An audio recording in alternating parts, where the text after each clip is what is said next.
Hello friends, कैसे हैं आप लोग।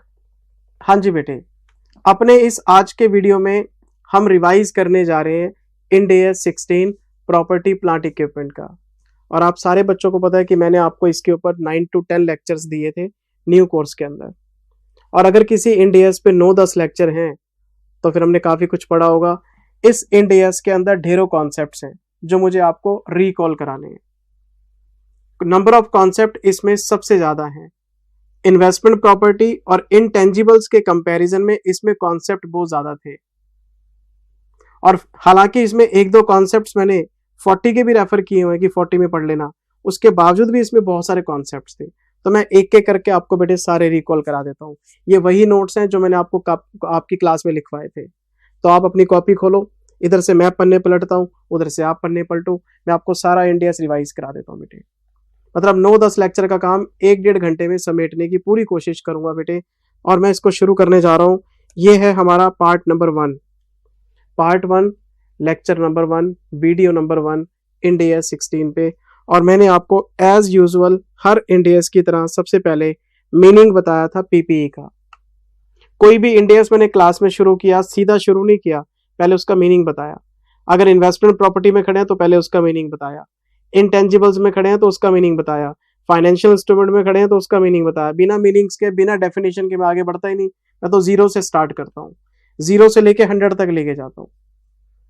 बच्चे कहते हैं जी मेरी क्लासेस एग्जाम ओरिएंटेड नहीं है, तो मैं क्या भजन गाता हूँ क्लास में? मुझे आप बताओ MCQ कैसे अटेम्प्ट करोगे, आप बता दो। MCQ तो कहीं से भी बन सकते हैं।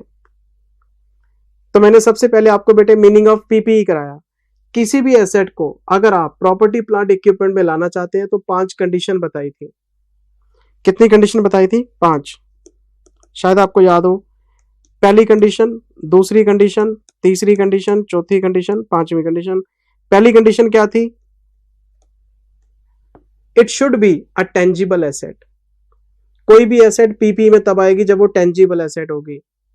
और मैंने इनटेंजिबल में क्या बताया था? It should not have any physical substance. उसमें उल्टा चलते हैं।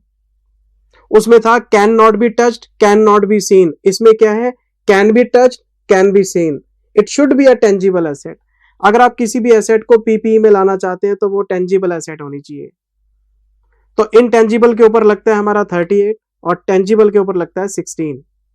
Can be touched, can be seen. Building, plant, car, furniture, fixtures, ये सब आपके टेंजिबल एसेट्स हैं।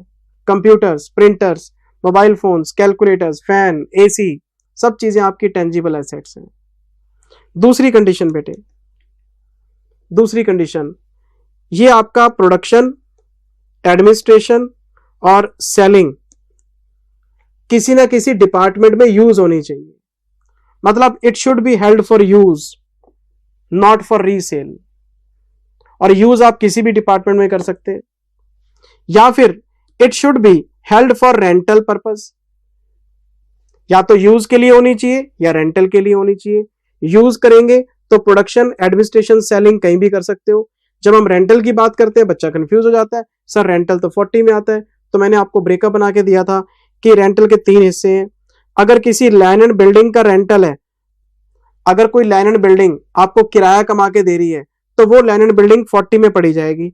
लेकिन अगर कोई आपके पास अदर एसेट्स हैं, कोई मशीन है, कोई कार है, कोई इक्विपमेंट है जिसको किराए पे देके आप किराया कमा रहे हो, तो जितनी अदर एसेट्स हैं other than land and building वो 16 में पड़ी जाती हैं।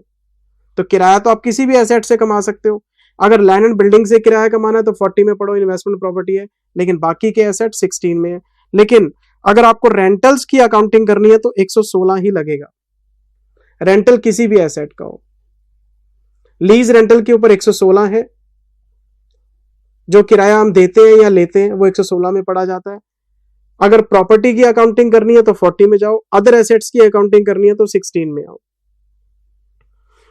या तो वो टेंजिबल एसेट होनी चाहिए या फिर वो हेल्ड फॉर यूज और फॉर रेंटल पर्पस होनी चाहिए।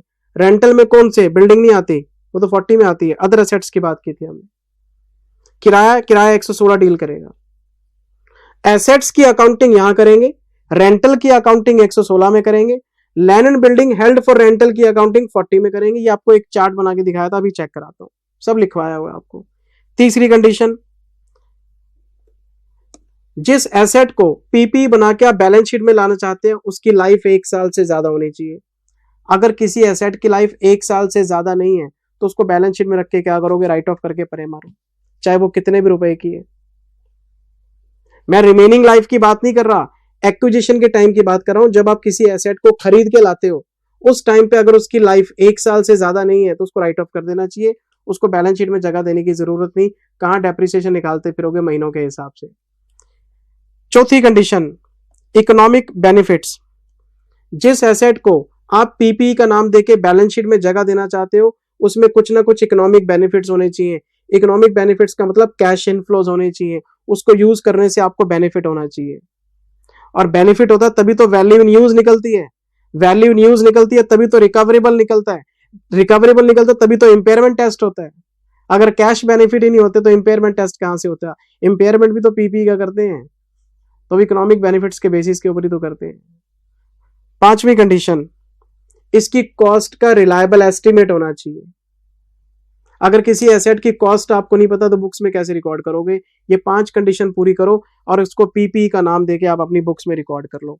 ये मैंने आपको स्टार्टिंग में 5 डेफिनेशंस 5 कंडीशन बताई थी बेटे। ये देखो, अपनी कॉपी खोलो, आपकी कॉपी खोलो। ये पहली कंडीशन है, it should be a tangible asset, can be touched, can be seen. 16 लगता है टेंजिबल पे, 38 लगता है इंटेंजिबल पे। टेंजिबल का मतलब आपको पता है, इंटेंजिबल का मतलब आपको पता है। फिर दूसरी कंडीशन देखो स्क्रीन के ऊपर, it should be held for use in production, administration और सेलिंग, या फिर हेल्ड फॉर रेंटल होनी चाहिए। देखो रेंटल में आपको मैंने एक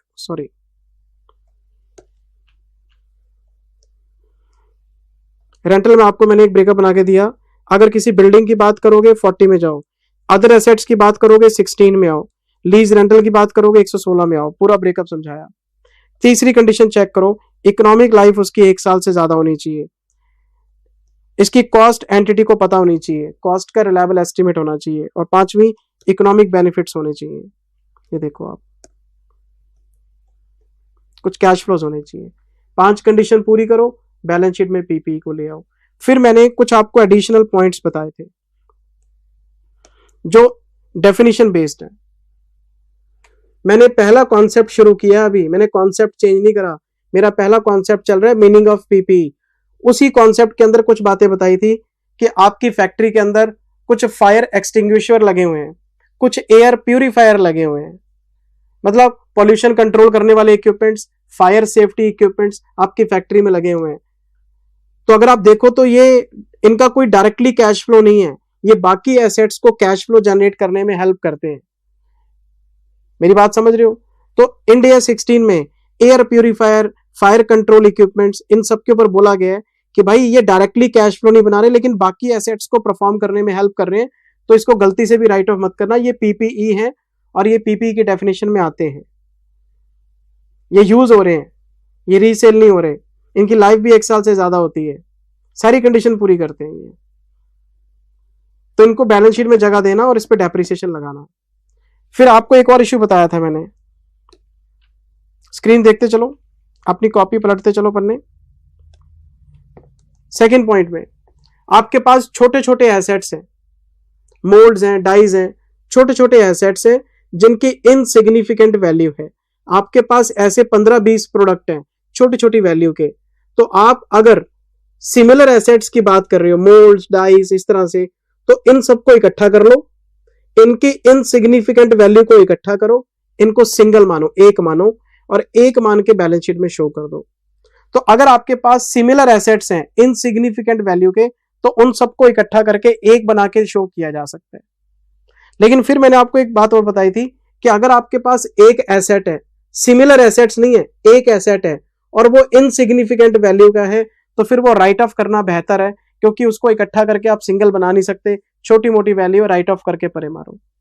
तो अगर छोटी वैल्यू के मल्टीपल एसेट्स हैं तो उनको ग्रुप बना के जगह दे दो बैलेंस शीट में, और अगर एक एसेट है और उसकी वैल्यू भी छोटी सी है, इनसिग्निफिकेंट है, राइट ऑफ करके परे मारो, उसको बैलेंस शीट में जगह देने की जरूरत नहीं है। ये मैंने आपको पहला कॉन्सेप्ट बताया था। Definition, fire safety, pollution control equipments, similar assets insignificant value, और सिंगल एसेट इनसिग्निफिकेंट वैल्यू, सब आपकी स्क्रीन के ऊपर नजर आ रहा है आपको। फिर मैं दूसरे कॉन्सेप्ट में आ गया था बेटे। दूसरा कॉन्सेप्ट क्या था? Out of scope. ऐसे कौन कौन से एसेट्स हैं जो 16 में कवर नहीं होते? तो इसमें 3 चीजें लिखवाई थी मैंने, ये 105, 106 और 41। Non current assets held for sale 16 में नहीं आता, अलग कैटेगरी है उसकी। Mineral oils, mineral ores, natural gases, इनका जो एक्सप्लोरेशन है वो 106 बताएगा आपको। और एक आपके 41 लिविंग प्लांट, लिविंग एनिमल, जिसको बोलते हैं बायोलॉजिकल एसेट। तो जितने भी बायोलॉजिकल एसेट्स हैं वो 16 में नहीं आते, 41 में पड़े जाते हैं। लेकिन 41 में आपको एक एक्सेप्शन बताई थी। क्या एक्सेप्शन बताई थी? और वो थी बियरर प्लांट्स की। अगर कोई बियरर प्लांट है तो वो 41 में नहीं पढ़ा जाएगा, वो पढ़ा जाएगा 16 में। सारे के सारे एनिमल, भेड़, बकरियां, गायें, मुर्गियां, सब 41 में जाती हैं। जितने भी आपके पेड़ पौधे, क्रॉप्स हैं, सब 41 में जाती हैं। लेकिन एक ऐसा प्लांट है जो 16 में कवर होता है और वो है बियरर प्लांट। बियरर प्लांट को हम सिंपल भाषा में बोलते हैं फ्रूट ट्रीज। Fruit trees. लेकिन मैंने फ्रूट ट्री से नहीं पढ़ाया था आपको, मैंने आपको बियरर प्लांट की कंडीशन बताई थी। अगर कोई भी प्लांट 3 कंडीशन पूरी कर देगा तो वो आपका बियरर प्लांट है। पहली कंडीशन, जो बियरर प्लांट है ये आपको एग्रीकल्चरल प्रोड्यूस देगा, ये आपको कुछ ना कुछ प्रोवाइड करेगा। दूसरा, इसकी लाइफ 1 साल से ज्यादा है। तीसरा, हम इसको काट के लकड़ी से ल्यूम्बर या वुड लॉग्स नहीं बनाएंगे। मतलब जो बियरर प्लांट है उसको काटेंगे नहीं, उसकी लकड़ी नहीं निकालेंगे हम। तो अगर आपके पास एक पेड़ है जिसको हमने काटना नहीं है, उसकी लाइफ 1 साल से ज्यादा है और वो खुद नहीं कटेगा, आपको कुछ प्रोवाइड करेगा, तो इसका बेस्ट एग्जांपल मैंने आपको बताया था फ्रूट ट्रीज होते हैं। जैसे मान लो आपके पास एक एप्पल ट्री है, एप्पल ट्री की लाइफ है 40 साल, 45 साल। कौन काटेगा सर? एक पेड़ आपको 40 साल तक फसल दे रहा है। आपके पास एक आम का बगीचा है, एक आम के पेड़ को उगने में 4 साल लगते हैं, लेकिन एक बार लग गया तो आगे फिर 35-40 साल तक आपको वो हर साल एक सीजन में आपको आम देगा। आपके एप्पल ट्री, आपके फ्रूट ट्री, आपके चेरी ट्री, सर जितने भी फ्रूट्स के ट्रीज हैं कौन काटता है सर? हर साल सीजन में फसल ले लेते हैं और इनकी लाइफ होती है 40-40 साल, 45-45 साल। कभी सुना आपने कि एप्पल का पेड़ काट के किसी ने लकड़ी निकाल ली हो? सागवान का पेड़ है, टीक ट्री, पॉपुलर के पेड़ है आपके, ये तो कटते ही लकड़ी के लिए हैं। सागवान, पॉपुलर, ये फसल आपको कोई फ्रूट नहीं देते। हमने कोई सागवान का पेड़ लगाया, बड़ा हुआ, काट दिया, उसकी लकड़ी से हमने फर्नीचर बना लिया, तो वो आपका बियरर प्लांट नहीं है। बियरर प्लांट वो है जो खुद नहीं कटता, आपको कुछ प्रोवाइड करता है। Best example fruit trees. Fruit trees को क्या हम क्या काटते हैं? कभी नहीं काटते, लाइफ 1 साल से ज्यादा होती है। आपको क्या प्रोवाइड करते हैं? फ्रूट प्रोवाइड करते हैं। आपको पूरी कहानी बताई थी। और फिर आपको मैंने समझाया था कि जैसे क्रॉप्स हैं, आपने धान बोया, काट लिया, आपने अनाज बोया, काट लिया, आपने दालें बोई, काट ली, आपने मिलेट्स बोए, काट लिए, बोए, काट लिए, तो ये तो खुद ही कट जाते हैं। तो जितनी भी क्रॉप्स हैं, चल 41, ये जितने भी आपके टीक ट्रीज हैं, पॉपुलर ट्री है, जो वुड ट्री होते हैं, पाइन वुड ट्री, ये सब 41 में जाते हैं। पेड़ को काट दोगे, चल 41। पेड़ को काटना नहीं है, पेड़ से आपने फ्रूट तोड़ लेने हैं सर। कभी नींबू तोड़ लिए, कभी आंवले तोड़ लिए, कभी बेर तोड़ लिए, कभी आपने एप्पल तोड़ लिए, कभी मैंगो, ऑरेंज, सर जितने फ्रूट ट्रीज हैं सर, इनकी सबकी लाइफ ज्यादा होती है। ये आपको पूरी कहानी सुनाई थी कि बियरर प्लांट आपके 16 में आते हैं और बियरर प्लांट्स को आपने पीपीई की हेडिंग में शो करना है। एक तरह से एक फ्रूट ट्री आपकी फैक्ट्री होता है सर, लग गया तो फिर उसके बाद आपको आउटपुट देता रहेगा। ये पूरी कहानी आपको सुनाई थी बेटे मैंने। ये देखो आप, ये आउट ऑफ स्कोप है, स्क्रीन से देखो आप। ये 105 है, ये 106 है, ये 41 है। 41 में आपको मैंने बोला था बियरर प्लांट्स को एक्सेप्ट कर दो, ये अलग अलग से है, क्योंकि जो बियरर प्लांट्स हैं ये 16 में आते हैं, इंडिया 16 में आते हैं। और इसकी मैंने कंडीशंस बताई थी आपको, 3 कंडीशन है इसके अंदर मेन। पहली कंडीशन देखो, ये आपको एग्रीकल्चरल प्रोड्यूस देंगे। पहली कंडीशन देख रहे हो आप, पहली कंडीशन। और इसके नीचे देखो, Apple tree, mango tree, orange tree, सबकी लाइफ बताइए आपको। दूसरी कंडीशन, इसकी लाइफ 1 साल से ज्यादा होनी चाहिए। तीसरा, ये आपने उगाए हैं काटने के लिए नहीं, आप इनको काट के लकड़ी नहीं निकालोगे। फिर आपको पूरी एक्सप्लेनेशन दी इसके ऊपर। जितने भी क्रॉप्स हैं सब 41 में आते हैं, जितने भी वुड ट्रीज हैं वो सब 41 में आते हैं, जैसे आपके टीक ट्रीज, पाइन वुड, ये सब 41 में आते हैं, लेकिन फ्रूट ट्री 16 में आते हैं। आपको याद होना चाहिए बेटे, ये देखो, the entity should consider all fruit trees under 16। Example bearer plant के हो सकते हैं, मुझे फ्रूट ट्री का पता है सर, मैं कोई किसान तो हूं नहीं, चार्टेड अकाउंटेंट हूं, एक सीए जब खेतों में जाता ही नहीं सर। प्रैक्टिकल एक्सपोजर में तो लेटेक्स के पेड़ होते हैं जो रबड़ मिलती है जिनसे हमें, वो भी कवर हो सकते हैं बियर प्लांट्स में। तो कॉन्सेप्ट के ऊपर काम होता है, फिर बाकी प्रैक्टिकल सिचुएशन देख लेते हैं हम, उसके अकॉर्डिंग कंडीशन चेक हो जाती है।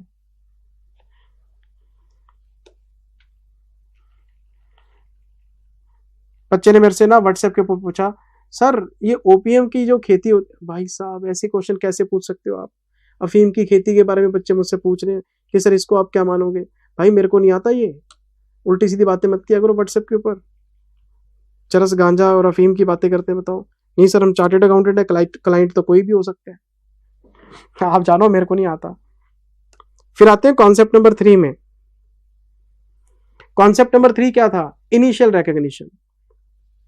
पहला कॉन्सेप्ट मीनिंग ऑफ पीपी, दूसरा आउट ऑफ स्कोप, तीसरा इनिशियल रिकॉग्निशन। इनिशियल रिकॉग्निशन मतलब पहली एंट्री पास करना, पहली एंट्री मतलब परचेज की एंट्री पास करना। आप किसी भी पीपी को कितने प्रकार से खरीद सकते हैं? तो यहां पे स्क्रीन के ऊपर आपको 4 मेथड नजर आ रहे हैं, 2 मैंने आगे बताए हुए, टोटल 6 तरीके हैं इसके। मैं बोल देता हूं, पहला कैश में ले सकते हो, सेल्फ कंस्ट्रक्ट कर सकते हो, खुद बना लो। कैश का मतलब मार्केट से खरीद लो, कोई भी बिल्डिंग, कोई भी प्लांट, कोई भी फर्नीचर बाहर से खरीद लो या खुद बना लो। तीसरा उधार खरीद लो, चौथा एक्सचेंज, पांचवा हायर परचेज और छठा फाइनेंस लीज। ये हायर परचेज और फाइनेंस लीज आगे लिखवा रखे हैं, मैं आपको चेक कराता हूं। बेसिकली मैंने 4 यहां कवर कर रखे हैं, और इसमें से ये जो 2 हैं ये तो वही है जो इंडेस 40 में पढ़े थे आपने। इनको दोबारा मैं पढ़ के टाइम खराब नहीं करूंगा आपका।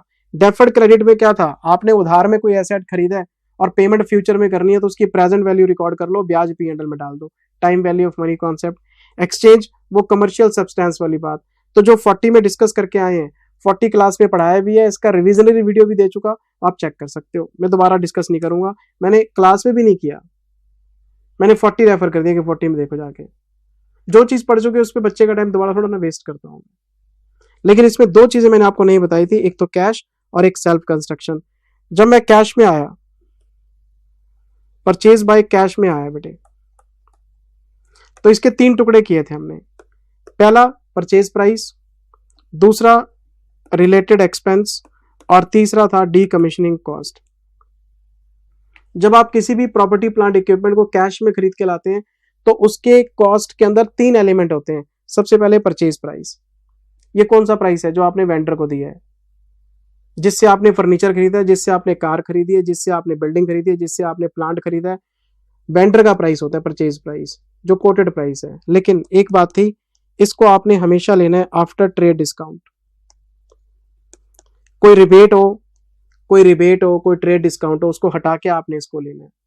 फिर बच्चे पूछते हैं sir cash discount, cash discount P and L में जाएगा, उसका कॉस्ट के साथ कोई लेना देना नहीं है। फिर इसमें कुछ एक्सपेंसेस जोड़े थे हमने, और एक्सपेंसेस की लिस्ट लंबी चौड़ी थी। पहला, non refundable taxes and duties. अगर कोई भी टैक्स और ड्यूटी आप एसेट पे पे करते हो खरीदने पे, पर आपको उसका रिफंड मिल जाएगा, वो कॉस्ट का पार्ट नहीं है। सिर्फ नॉन रिफंडेबल टैक्सेस और ड्यूटीज लेने, रिफंडेबल वाले नहीं लेने आपने, वो तो वापस मिल ही जाएंगे आपको। अगर आपने कोई जीएसटी पे किया और वो जीएसटी आपका आगे एडजस्ट हो जाएगा, तो उसको कॉस्ट में नहीं लेना, सिर्फ non refundable duties and taxes. फिर ट्रांसपोर्टेशन चार्जेस, उस एसेट को अपनी प्रीमाइसिस पे लेके आना है, loading unloading, transit insurance, site preparation, installation charges, professional fees, याद है सारे खर्चे। फिर इस एसेट को हम टेस्ट करते हैं, जिसको बोलते हैं ट्रायल रन। क्या बोलते हैं? Trial run. जो पीपी आपने खरीदी है, हम उसको कई बार टेस्ट करते हैं, उसकी क्वालिटी चेक करते हैं। तो जब उसको ट्रायल पे लेके चलते हैं तो मटेरियल, लेबर, ओवरहेड्स, कुछ खर्चे होते हैं, वो भी कैपिटलाइज करेंगे। फिर एक और बात बताई थी, जब आप ट्रायल रन करोगे तो आप मटेरियल, लेबर, ओवरहेड्स यूज करोगे, तो कुछ सैंपल यूनिट्स बन सकते हैं आपके। तो अगर आप सैंपल यूनिट्स की कॉस्ट को इंक्लूड करना चाहते हैं तो एक बात का ध्यान रखना है कि अगर आपने सैंपल यूनिट्स लोगों को फ्री बांट दिए फीडबैक के लिए, फिर तो ये सारी की सारी कॉस्ट आपकी कैपिटलाइज हो जाएगी। लेकिन अगर आपने सैंपल यूनिट्स को स्क्रैप किया है, कोई डिस्काउंटेड या सस्ते वस्ते में बेचा है, तो आप इसमें से माइनस करोगे स्क्रैप वैल्यू। मान लो आपने 10 + 10 + 10 30 रुपए खर्च किए हैं ट्रायल पे और साल्वेज वैल्यू मिल गई आपको 5, तो 25 रुपए का खर्चा आप कैपिटलाइज कर दोगे net of salvage value, net of scrap value. एक और इंपॉर्टेंट पॉइंट बताया था, ये अमेंडमेंट थी इंडिया 16 में, कि अगर ये स्क्रैप आपको 35 मिल जाता है, कॉस्ट आपकी 30 है, स्क्रैप आपका 35 है, तो कोई बात नहीं, ये -5 आ गया, इसको P&L में नहीं भेजना, तो ये आपकी ओवरऑल कॉस्ट को कम कर देगा। तो ट्रायल रन में अगर पैसे ज्यादा लग गए तो जोड़ लो, अगर आपको रिकवर ज्यादा हो रहे हैं तो माइनस कर लो। जो प्लस माइनस करना है कॉस्ट में करना आपने, ये बात हमने क्लास में डिस्कस करी थी। ये क्या थी, एक तो परचेज प्राइस की बात थी, दूसरा रिलेटेड एक्सपेंस की बात थी, कैश डिस्काउंट नहीं लेना, रिफंडेबल टैक्सेस नहीं लेने, और अगर आपका जो स्क्रैप है वो कॉस्ट से ऊपर चला जाएगा तो एसेट में प्लस माइनस करना है, P&L में नहीं जाएगा। और एक मैंने आपको डीकमीशनिंग कॉस्ट बताई थी। डीकमीशनिंग कॉस्ट क्या थी, ये आपकी रिमूवल कॉस्ट है। Decommissioning cost, dismantling cost, restoration cost, removal cost, कई नाम है इसके। तो अगर आपके पास कोई पीपीई है जिसके ऊपर कोई डीकमीशनिंग कॉस्ट खर्च होनी है, तो आपको उसकी प्रेजेंट वैल्यू एसेट की कॉस्ट में लेनी पड़ेगी। आपके पास कोई एयरक्राफ्ट है, उसकी लाइफ है 10 साल, सरकार ने बोला है इस प्लेन को आपने 10 साल यूज करने के बाद रनवे पे नहीं छोड़ना, इसको डिसमेंटल कराओगे आप। आपके पास कोई शिप है, कोई क्रूज है, उसकी लाइफ है 20 साल, 20 साल बाद उसको 20 समंदर में नहीं छोड़ोगे कि बेकार हो गया, उसको डिसमेंटल कराना पड़ेगा आपको। प्लेन को रनवे पे नहीं छोड़ सकते, शिप को समंदर में नहीं छोड़ सकते, आपको डिसमेंटल कराना पड़ेगा। इतने ह्यूज एसेट्स होते हैं सर, डिसमेंटलिंग पे लाखों रुपए लग जाते हैं। आपके पास कोई न्यूक्लियर प्लांट है, आप अपने वेपन्स की, आप अपने बॉम्ब्स की, आप अपने एटम्स की वहां पे टेस्टिंग करते रहते हो, जमीन के अंदर खड्डे कर दिया आपने। राजस्थान में लोग टेस्ट करते रहते हैं, बड़े बड़े खड्डे हो जाते हैं सर जमीन के अंदर। सरकार कहती है करनी है टेस्टिंग कर लो, लेकिन जब छोड़ के जाओगे यहां से तो ये जितनी लैंड है इसको रिफिल करके जाओगे आप। समंदर के बीच में से ऑयल निकाला जा रहा है, सरकार कहती है ऑयल निकालना, आपको लाइसेंस दे दिया, लेकिन जिस दिन ऑयल निकलना बंद हो गया, जो सी बेड है, सी बेड को आप नॉर्मल करके जाओगे, तो सर रीस्टोर करने में पैसे लगते हैं, इसको बोलते हैं डिसमेंटलिंग कॉस्ट, आपको बताया था मैंने। लेकिन ये प्रॉब्लम क्या है, एसेट की लाइफ एक्सपायर होने के बाद खर्च होते हैं। अगर मान लो मेरे पास एक शिप है, इसकी लाइफ है 10 ईयर्स, तो 10 साल बाद मुझे रिमूवल कॉस्ट पे करनी है, तो मैं एस्टिमेट करूंगा कि 10 साल बाद रिमूवल पे कितने पैसे लगेंगे और उसकी आज की प्रेजेंट वैल्यू क्या है। क्यों, टाइम वैल्यू ऑफ मनी। जो पैसे मैंने 10 साल बाद खर्च करने हैं, आज उसको पूरी फिगर पे कैसे ले लूं, तो मैं present value into decommissioning cost, इसको मैं कॉस्ट मानता हूं, कॉस्ट ऑफ पीपीई। तो मैंने आपको एक एंट्री पास कराई थी, PPE account debit to cash to provision for decommissioning cost. फिर बच्चे पूछ लेते हैं कि जनरल सर ये जो डीकमीशनिंग कॉस्ट है जिसको आपने प्रेजेंट वैल्यू पे रिकॉर्ड किया है, इसकी अकाउंटिंग कैसे होती है। तो इसकी अकाउंटिंग मैंने आपको बताई थी कि मान लो 10 लाख रुपए की आपकी डीकमीशनिंग कॉस्ट है, 5 साल बाद मुझे खर्च करनी है और मार्केट का रेट है 10%, तो मुझे प्रेजेंट वैल्यू निकालनी पड़ेगी 10 लाख इंटू 621 909 826 751 683 621, 6,21,000 रुपए, ये इसकी प्रेजेंट वैल्यू है। तो मैं इसको कॉस्ट में ले जाऊंगा और मैं एंट्री पास कर लूंगा, PPE account debit to provision 6,21,000। बच्चा कहता है जी प्रेजेंट वैल्यू निकाल ली, कॉस्ट में इंक्लूड कर लिया, ठीक है, आगे की अकाउंटिंग, पेमेंट तो 10 लाख करनी है आपने। तो मैंने आपको बताया था कि आप एक टेबल बनाओगे, first year, second year, third year, fourth year, fifth year, इसमें लिखोगे ओपनिंग बैलेंस 6,21, ये आपका प्रोविजन का अकाउंट बना रहा हूं मैं आपका, ये प्रोविजन फॉर डीकमीशनिंग कॉस्ट का स्टेटमेंट बना के दे रहा हूं। हम इसमें जोड़ेंगे इंटरेस्ट फर्स्ट ईयर का 62,100, तो 6,21 प्लस 62,100 ये हो गया जी 683,100, 683,100 में जोड़ेंगे ये प्लस 10%, 751,410, 7, इस तरह से हम जोड़ते जाएंगे, ये लास्ट में जाके 10 लाख बन जाएगा आपका। और उसको पे कर देंगे। और इस इंटरेस्ट को स्टैंडर्डाइज भाषा में बोला जाता है अनवाइंडिंग कॉस्ट। अनवाइंडिंग कॉस्ट ये ब्याज है। मैंने इसके पीछे का लॉजिक बताया था कि आपने बुक्स में एक लाइबिलिटी खड़ी कर ली और वो लाइबिलिटी 5 साल बाद चुकानी है। तो अगर कोई लाइबिलिटी आपकी बुक्स में खड़ी है और उसको 5 साल बाद चुकाना है तो उस पर ब्याज तो ड्यू हो गई। लाइबिलिटी पे हर साल ब्याज एक्रीव करना पड़ेगा आपको। ब्याज लगाते जाओगे, ब्याज पे ब्याज लगाते जाओगे तो वो 10 लाख बन जाएंगे आपके।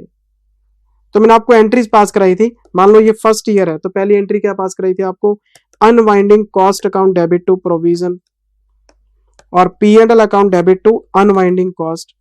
तो यहां पे एक बात का डिस्कशन और हुआ था कि जो अनवाइंडिंग कॉस्ट है ये पीपीई की कॉस्ट का पार्ट नहीं बनी। अनवाइंडिंग कॉस्ट तो आपकी P&L में जा रही है। कॉस्ट में तो 621 ही आएंगे, देने आपने 10 लाख है तो जो उसका डिफरेंस है 3,79,000 वो इंटरेस्ट है, वो P&L में जाएगा, वो अनवाइंडिंग कॉस्ट है, वो टाइम वैल्यू ऑफ मनी है। टाइम वैल्यू ऑफ मनी हमेशा P&L में जाता है सर। ये पूरी अकाउंटिंग आपको करके दिखाई थी। हर साल ये 2 एंट्रियां पास होंगी, प्रोविजन बढ़ता जाएगा, P&L में डालते रहेंगे, प्रोविजन बढ़ता जाएगा। तो जब लास्ट में एक एंट्री पास हो जाएगी प्रोविजन टू बैंक, जो 10 लाख रुपए हैं। फिर आपके दिमाग में एक डाउट हो रहा था कि जनरल सर ये जरूरी थोड़ा ना कि आपने 10 लाख एस्टिमेट किए हैं तो 10 लाख ही पे होंगे। तो फिर मैंने आपको इंडिया 16 के बिल्कुल लास्ट में चेंजेस इन डीकमीशनिंग कॉस्ट का भी एक कॉन्सेप्ट कराया था कि बिल्कुल आप ठीक कह रहे हैं, इसमें 2 फैक्टर होते हैं। हो सकता है मार्केट रेट चेंज हो जाए और हो सकता है आपकी अमाउंट का एस्टिमेशन चेंज हो जाए। पहले 10 लाख सोच रहे थे फिर 12 हो गए, अमाउंट वेरी कर सकती है 10 के 12 या 10 के 8, या फिर ये रेट वेरी हो सकता है 10 का 12 या 10 का 8। तो इन 2 रीजन की वजह से आपकी डीकमीशनिंग कॉस्ट में चेंजेस आ सकते हैं। वो मैंने 16 के लास्ट पार्ट में कराए थे, वो भी बताऊंगा आपको, बिल्कुल पॉसिबिलिटी है। लेकिन अभी हम क्या कर रहे हैं, अभी हम खड़े हैं कॉन्सेप्ट नंबर 3 में। किस चीज का कॉन्सेप्ट, इनिशियल रिकॉग्निशन। मैं तो आपको परचेज करने के बारे में बता रहा था कि 3 चीजें होती हैं, परचेज प्राइस, रिलेटेड एक्सपेंस और डीकमीशनिंग कॉस्ट, लेकिन प्रेजेंट वैल्यू पे, सिर्फ प्रेजेंट वैल्यू पे। और बाकी टाइम वैल्यू ऑफ मनी है, P&L में जाएगी, ब्याज ड्यू कर करके उसको पे कर देते हैं। पूरा स्टेप आपको पूरा सिस्टम समझाया था बेटे। ये देखो मैं आपको चेक कराता हूं। ये देखो परचेज बाय कैश है। इस कॉस्ट के 3 कंपोनेंट है, 1, 2 और 3। सबसे पहले परचेज प्राइस आया, ट्रेड डिस्काउंट रिबेट हटा के लेना है। फिर ये सारे खर्चे वर्चे हो गए, transportation, loading unloading, transit, installation, site professional, सारे खर्चे वर्चे ले रखे हैं। सैंपल यूनिट्स की कॉस्ट आफ्टर डिडक्टिंग स्क्रैप लेनी है।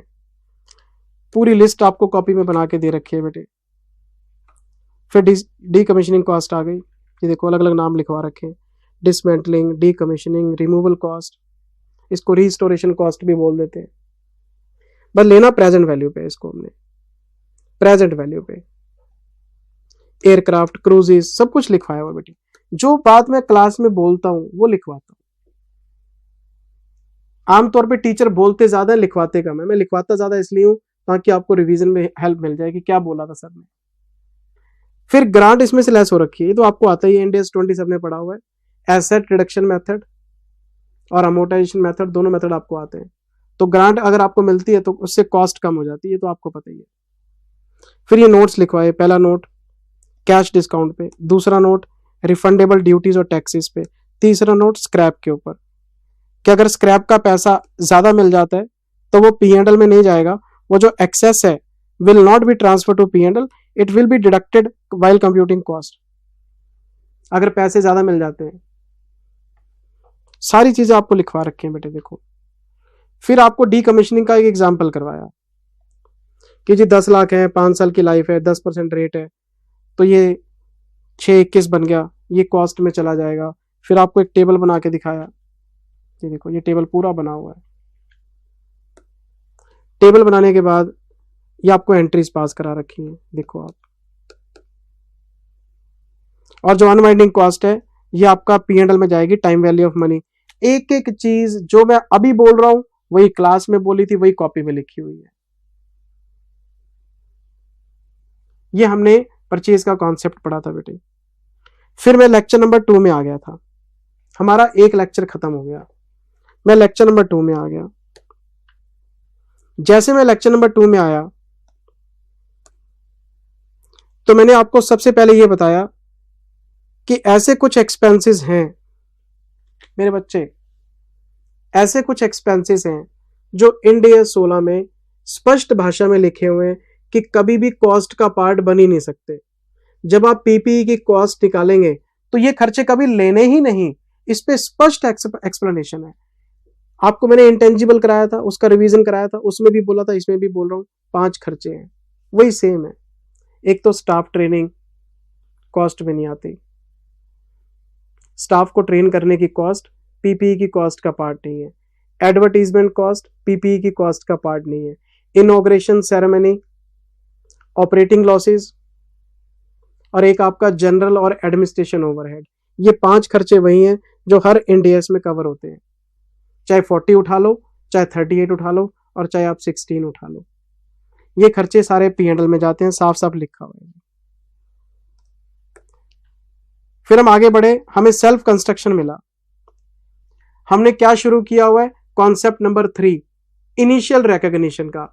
उसमें परचेज करने के तरीके चल रहे थे। पहला तो कैश वाला था जो इतना लंबा खिंच गया, फिर आ गया जी सेल्फ कंस्ट्रक्शन। अगर आप किसी भी PPE को मार्केट से परचेज करके नहीं लाते, आप खुद बनाते हैं, सेल्फ कंस्ट्रक्शन है, तो कोई बात नहीं, आप खुद बना लो। बिल्डिंग बनी बनाई भी ले सकते हैं और बिल्डिंग खुद भी बना सकते हैं।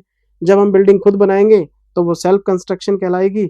एक कॉपी लगा लो, एक पेन लगा लो, खर्चे का हिसाब लिख लो, कितना मटेरियल लग गया, कितनी लेबर लग गई, कितने ओवरहेड्स लग गए। कभी कभार कुछ एक्सपेंसेस डायरेक्टली साइट से रिलेटेड होते हैं। फॉर एग्जाम्पल, आपने एक फैक्ट्री ले रखी है 4000 स्क्वायर फीट की किराए पे, 4000 स्क्वायर फीट की एक फैक्ट्री आपने किराए पे ले रखी है। इसमें से 1000 स्क्वायर फीट में आप कोई वेयर हाउस बना रहे हैं और उसकी कंस्ट्रक्शन करा रहे हैं। फैक्ट्री आपकी किराए पे, तो आपको पता है ना कि 1/4 जो किराया है वो वेयर हाउस का है एरिया के हिसाब से। तो जब तक आपका वेयर हाउस तैयार नहीं हो जाता तो 1/4 जो इसका किराए में हिस्सा है वो भी कैपिटलाइज कर लो। लेकिन जिस दिन आपका वेयर हाउस रेडी हो जाएगा उस दिन के बाद हम P&L में डालना शुरू कर देंगे। तो अगर कोई एक्सपेंस है लेकिन डायरेक्टली आपको पता है, उसमें हिस्सा निकाल के आप कैपिटलाइज कर लो। लेकिन एक बात और बताई थी कि आपने एलोकेटेड ओवरहेड्स नहीं लेने। डायरेक्ट एक्सपेंसेस में कोई रीजनेबल बेस बना के आप शेयर ले सकते हो तो ले सकते हैं, एलोकेटेड ओवरहेड्स नहीं ले सकते। क्यों? आप अपनी कॉस्ट को इन्फ्लेट नहीं कर सकते, आप आलतू फालतू के खर्चे इसमें नहीं डाल सकते। तो एक्सपेंसेस का एलोकेशन नहीं लेना, डायरेक्ट एक्सपेंसेस में शेयर लेना है और वो भी रीजनेबल बेसिस पे। एक और बात बताई थी कि आपने मटेरियल ले लिया, आपने लेबर ले ली, आपने ओवरहेड्स ले लिए, आपने शेयर ले लिया डायरेक्ट एक्सपेंसेस का कोई रीजनेबल बेसिस पे। 5वां, अगर आपने कोई लोन लिया है सेल्फ कंस्ट्रक्शन के लिए तो इंड AS 23 ब्याज को कैपिटलाइज करना भी अलाउ करता है कि जब तक आपकी कंस्ट्रक्शन चल रही है आप ब्याज कैपिटलाइज कर लो, तो आप इंटरेस्ट को भी उसका हिस्सा मान सकते हो। ये देखो आप, material, wages, expenses, direct common expenses, share in allocated नहीं लेना, इंटरेस्ट आप ले सकते हैं 23 के हिसाब से। आपकी कॉपी खोलो, देखो मैंने सब कुछ लिखवा रखा है। फिर आपको कुछ एडिशनल पॉइंट्स बताए थे, बात यहां पे खत्म नहीं हुई थी। स्क्रीन देखो प्लीज, आपको मैंने 2 एडिशनल पॉइंट्स बताए। पहला, एबनॉर्मल लॉसेस। जब आप सेल्फ कंस्ट्रक्शन करते हैं तो साइट पे कुछ एबनॉर्मल लॉस हो सकता है, मटेरियल चोरी हो गया, लेबर स्ट्राइक पे चली गई, कुछ एबनॉर्मल लॉसेस हो सकते हैं आपके। तो एबनॉर्मल लॉसेस को P&L में भेजना है, कॉस्ट का पार्ट नहीं मानना। दूसरा, कभी कभार हमारे पास कुछ मटेरियल अपने किसी डिपार्टमेंट के पास पड़ा होता है, प्रोडक्शन डिपार्टमेंट के पास, तो हम मार्केट से परचेज करने की बजाय प्रोडक्शन डिपार्टमेंट से ट्रांसफर करा लेते हैं। तो अगर कोई डिपार्टमेंट हमें सेल्फ कंस्ट्रक्शन में कोई मटेरियल इश्यू करता है तो इंटरनल प्रॉफिट आपको एलिमिनेट करके उसको कॉस्ट पे लेना है। डिपार्टमेंटल अकाउंट्स पढ़ा था इंटर में, एक डिपार्टमेंट ने दूसरे डिपार्टमेंट को ट्रांसफर किया, एक ब्रांच ने दूसरी ब्रांच को ट्रांसफर किया प्रॉफिट ऐड करके, तो आप प्रॉफिट को हटाओ, इंटरनल प्रॉफिट नहीं लेना, कॉस्ट पे लेना। ये 2 बातें बताई थी आपको, एक तो एबनॉर्मल लॉस की बात बताई थी और एक इंटरनल प्रॉफिट की बात बताई होगी आपको मैंने। ये देखो, ये एसेट को परचेज करेंगे या तो कैश में और या फिर हम खुद बनाएंगे तो एबनॉर्मल लॉस का ध्यान रखेंगे, बोरोइंग कॉस्ट का ध्यान रखेंगे, इंटरनल प्रॉफिट का ध्यान रखेंगे और डायरेक्ट एक्सपेंसेस की शेयरिंग का ध्यान रखेंगे, ये सारी बातें। फिर क्वेश्चन नंबर 2, प्रैक्टिकल शुरू हो गए हमारे। क्वेश्चन नंबर 2 कराया, फिर क्वेश्चन नंबर 4 कराया और उस पर इंपॉर्टेंट मार्क कराया। नीचे देखो नोट्स लिखवा रखे साफ साफ, प्रेजेंटेशन देखो। क्वेश्चन नंबर 8 कराया, फिर नीचे नोट्स लिखवाए। मकसद सिर्फ एक है कि बच्चे के नंबर आने चाहिए। फिर 32 कराया, इंपॉर्टेंट मार्क कराया, नीचे नोट्स लिखवाए। देखो आप, ट्रेनिंग कॉस्ट पे, ऑपरेटिंग लॉस पे सब नोट लिखवाए हुए। फिर यूनिट नंबर 3 आ गया, डेफर्ड क्रेडिट। 40 में जाके पढ़ो, वही टाइम वैल्यू ऑफ मनी। उधार खरीदी है एसेट, पेमेंट फ्यूचर में करनी है तो आप उसको रिकॉर्ड करो, ब्याज को P&L में डालो। 40 को रेफर किया हुआ है। जब मैं आपको इंडेक्स 38 का रिवीजन करा रहा तब भी ये बात बोली थी। डेफर्ड क्रेडिट और एक्सचेंज ऑफ एसेट्स मैंने दोबारा पढ़ाया ही नहीं, क्योंकि 40 में जब पूरा लेक्चर लगा दिया, बार बार बच्चे को बता के उसका टाइम थोड़ा ना किल करना है। सिर्फ प्रोडक्टिव बात की हुई है आपके साथ, कुछ नया डिस्कस किया हुआ है हमेशा।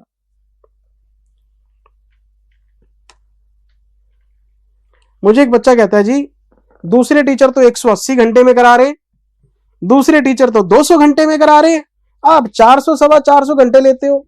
तो मैं बच्चे को जवाब देता हूं कि मैं 200 घंटे भजन गाता हूं क्लास के अंदर।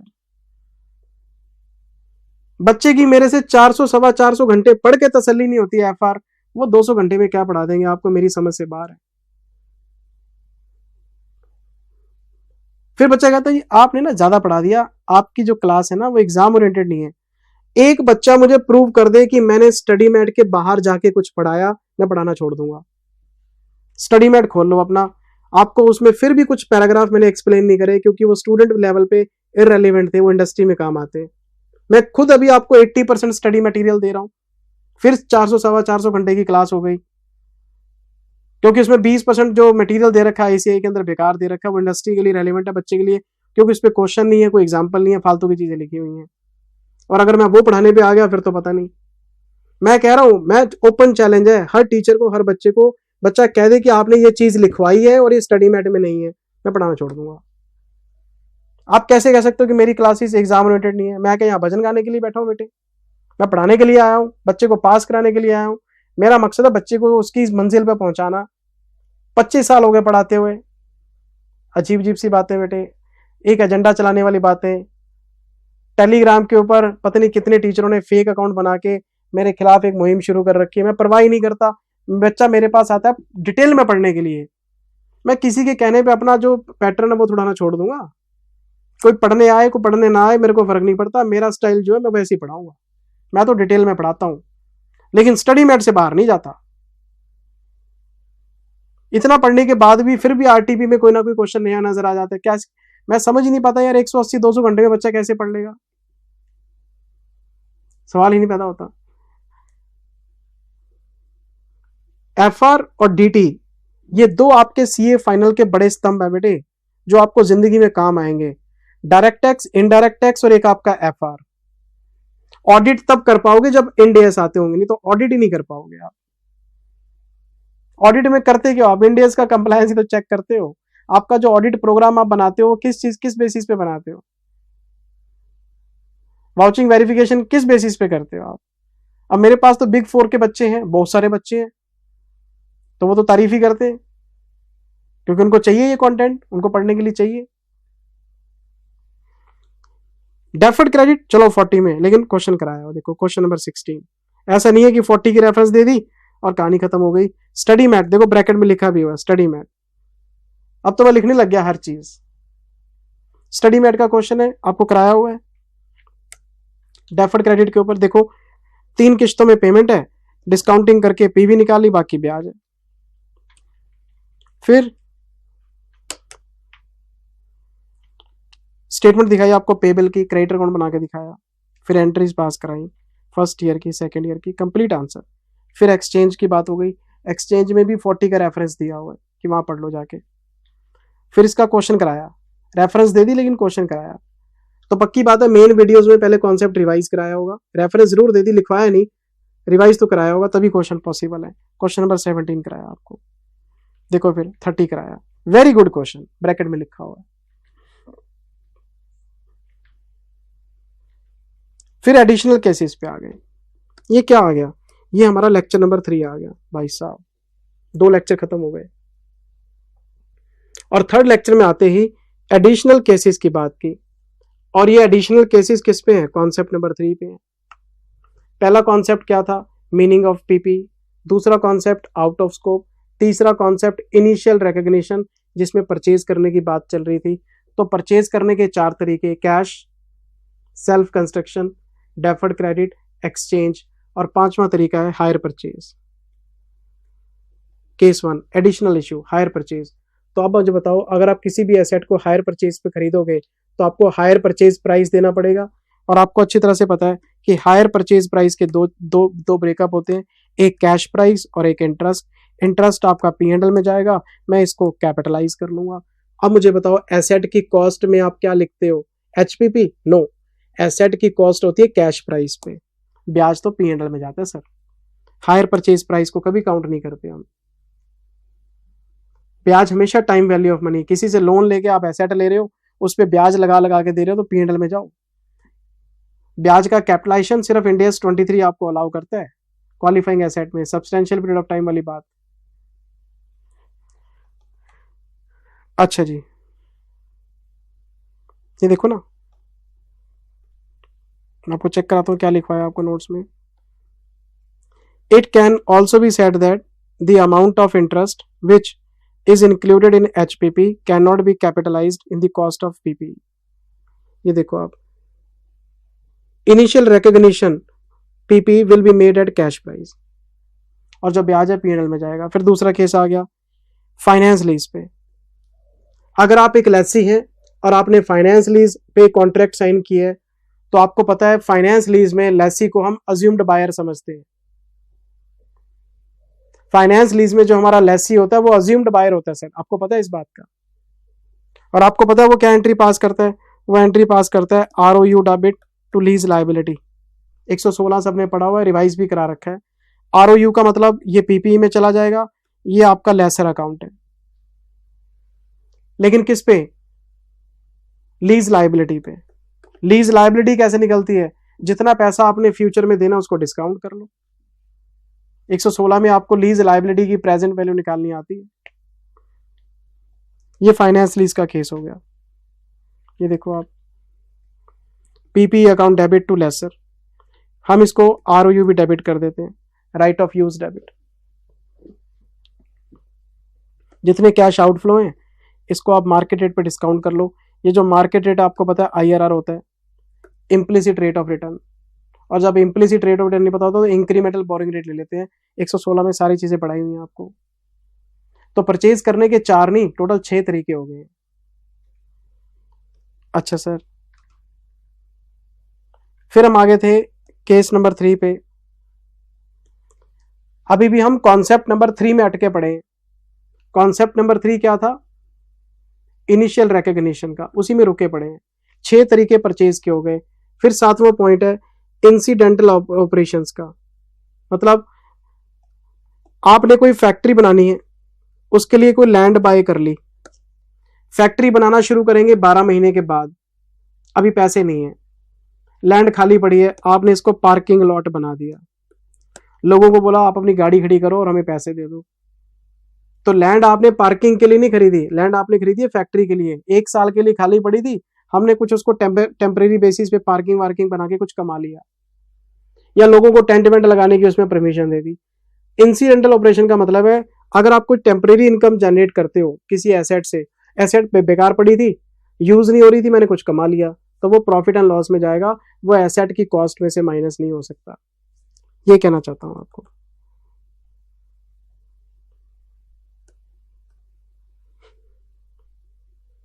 अगर कोई भी आपको इनकम होती है तो वो प्रॉफिट एंड लॉस में जाएगी। फिर इसमें एक बच्चे का व्हाट्सएप आया कि जिंदल सर, जब ट्रायल रन के जो यूनिट्स थे उनके सैंपल आपने बेचे थे, वहां से स्क्रैप मिला था, तो स्क्रैप जब आपको कॉस्ट से ज्यादा मिला था वो तो आपने माइनस करवा दिया था, यहां पे आप माइनस तो कंपेयर मत करो, वो टेस्टिंग फेज था, ये आइडल फेज है, यहाँ बेकार पड़ी है एसेट आपकी, दोनों कंपेरेबल नहीं है। इसलिए मैंने अब न्यू रिकॉर्डिंग के अंदर एक नोट ऐड कर दिया, we can not compare it with trial run cost. इसको कंपेयर मत करना, डाउट ही नहीं बनता इसके ऊपर कोई भी। ये 3 कॉन्सेप्ट बेटे मैंने आपको कराए थे।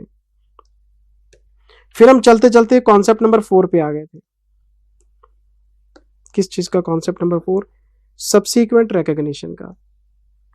कॉन्सेप्ट नंबर 3 किस पे था? Initial recognition. अब हम खड़े हैं सब्सीक्वेंट रिकॉग्निशन। सब्सीक्वेंट रिकॉग्निशन मतलब खरीद चुके, पैसा खर्च कर चुके, अब दोबारा से पैसा खर्च हो रहा है। जब हम सेकेंड टाइम पैसे खर्च करते हैं तो वो बन जाता है सब्सीक्वेंट रिकॉग्निशन। इसके 3 फेज हैं। पहला, आप रिपेयर एंड मेंटेनेंस पे पैसा खर्च कर सकते हैं। दूसरा, आप कुछ रिप्लेसमेंट या इंप्रूवमेंट्स करा सकते हैं। और तीसरा, इंस्पेक्शन या ओवरहॉलिंग करा सकते हैं। और ये जो इंस्पेक्शन एंड ओवरहॉलिंग है, बच्चे इस पे डाउट पूछते रहते हैं। आपकी कॉपी में सब कुछ लिखा हुआ है। रिपेयर और रिप्लेसमेंट तो 40 में रेफर किया हुआ है। देखो मैंने दोबारा फिर टाइम नहीं खराब किया आपका। क्यों? 40 में पड़ा हुआ है। मैं फिर एक बार बोल देता हूं, repair day to day servicing होती है, चल पी हैंडल। रिप्लेसमेंट में अगर आप पैसा खर्च करते हो तो आपको लगता है कि एसेट की लाइफ बढ़ गई, उसकी एफिशिएंसी बढ़ गई, तो हम उसको कैपिटल एक्सपेंडिचर मान के कैपिटलाइज कर लेते हैं। ये बातें वही है जो 40 में पढ़ के आए हो। लेकिन इसमें एक नई चीज बताई थी आपको, इंस्पेक्शन एंड ओवरहॉलिंग। आपके पास एक एयरक्राफ्ट है और एविएशन मिनिस्ट्री ने बोल रखा है भाई लोग इसके ऊपर ट्रैवल करते हैं, लोगों की जिंदगी खतरे में है, तो आप 3 साल के बाद इंजन की इंस्पेक्शन कराओगे। आपका एक एयरक्राफ्ट 1500 करोड़ का है, इंस्पेक्शन पे लगेंगे 5 करोड़ रुपए हर साल, हर 3 साल बाद। आपके पास एक क्रूज है, आप समंदर में जा रहे हो, डीप सी में जा रहे हो, आपके क्रूज के ऊपर 1200-1500 लोग रहते हैं, भाई उनकी जान को खतरा हो सकता है। हर 2 साल बाद शिप की लाइनिंग टेस्ट होती है, इंस्पेक्शन होती है कि ये शिप पानी में जाने लायक है कि नहीं है। आपकी एक केमिकल फैक्ट्री है, उसमें बड़े बड़े बॉयलर्स हैं, उनकी जो अंदर की जो लाइनिंग है, अगर बॉयलर फटा तो लोग मर जाएंगे। उन बॉयलर्स के अंदर से ओवरहॉलिंग कराना मैंडेटरी है हर 2 साल बाद। तो मैंने आपको कुछ बातें बताई थी इंस्पेक्शन और ओवरहॉलिंग में। पहला कि इंस्पेक्शन या ओवरहॉलिंग दोनों एक डिफरेंट कंपोनेंट है आपकी एसेट के अंदर, तो हम डिफरेंट कंपोनेंट की अकाउंटिंग अलग करेंगे। इंस्पेक्शन को, ओवरहॉलिंग को आप मदर एसेट से अलग करो, इसका कॉलम अलग बनाओ, इसकी अपनी लाइफ है। एयरक्राफ्ट का डेप्रिसिएशन 10 साल के हिसाब से निकाल लो, लेकिन उसके अंदर जो इंस्पेक्शन इंक्लूड है वो 3 साल के हिसाब से डेप्रिशिएट होगी, कंपोनेंट बेस्ड डेप्रिसिएशन चार्ज होगा। तो इंस्पेक्शन हो या ओवरहॉलिंग हो, ये अपने अपने कॉन्सेप्ट के हिसाब से चलता है, इसकी अपनी लाइफ है, अपना कंपोनेंट है। तो हमने मदर एसेट और एक आपका इंस्पेक्शन 2 कॉलम बना के वर्किंग बनाई थी। तो मदर एसेट का डेप्रिसिएशन मेन लाइफ के हिसाब से और इंस्पेक्शन और ओवरहॉलिंग का डेप्रिसिएशन इसकी अपनी लाइफ के हिसाब से। एक बात और बताई थी कि पहला इंस्पेक्शन, पहली ओवरहॉलिंग ओरिजिनल कॉस्ट में इंक्लूडेड होती है। आप किसी से मशीन खरीद के ला रहे हो तो वो इंस्पेक्शन करने के बाद ही दी है ना, तो पहली इंस्पेक्शन, पहली ओवरहॉलिंग ओरिजिनल कॉस्ट के अंदर होती है, उसको अलग करना पड़ता है। वो अज्यूम किया जाता है हमेशा कि ओरिजिनल कॉस्ट में पहली इंस्पेक्शन जो दूसरी पे करेंगे वो अलग से होगी। ये पूरी कहानी आपको मैंने बताई थी बेटे। ये देखो ना,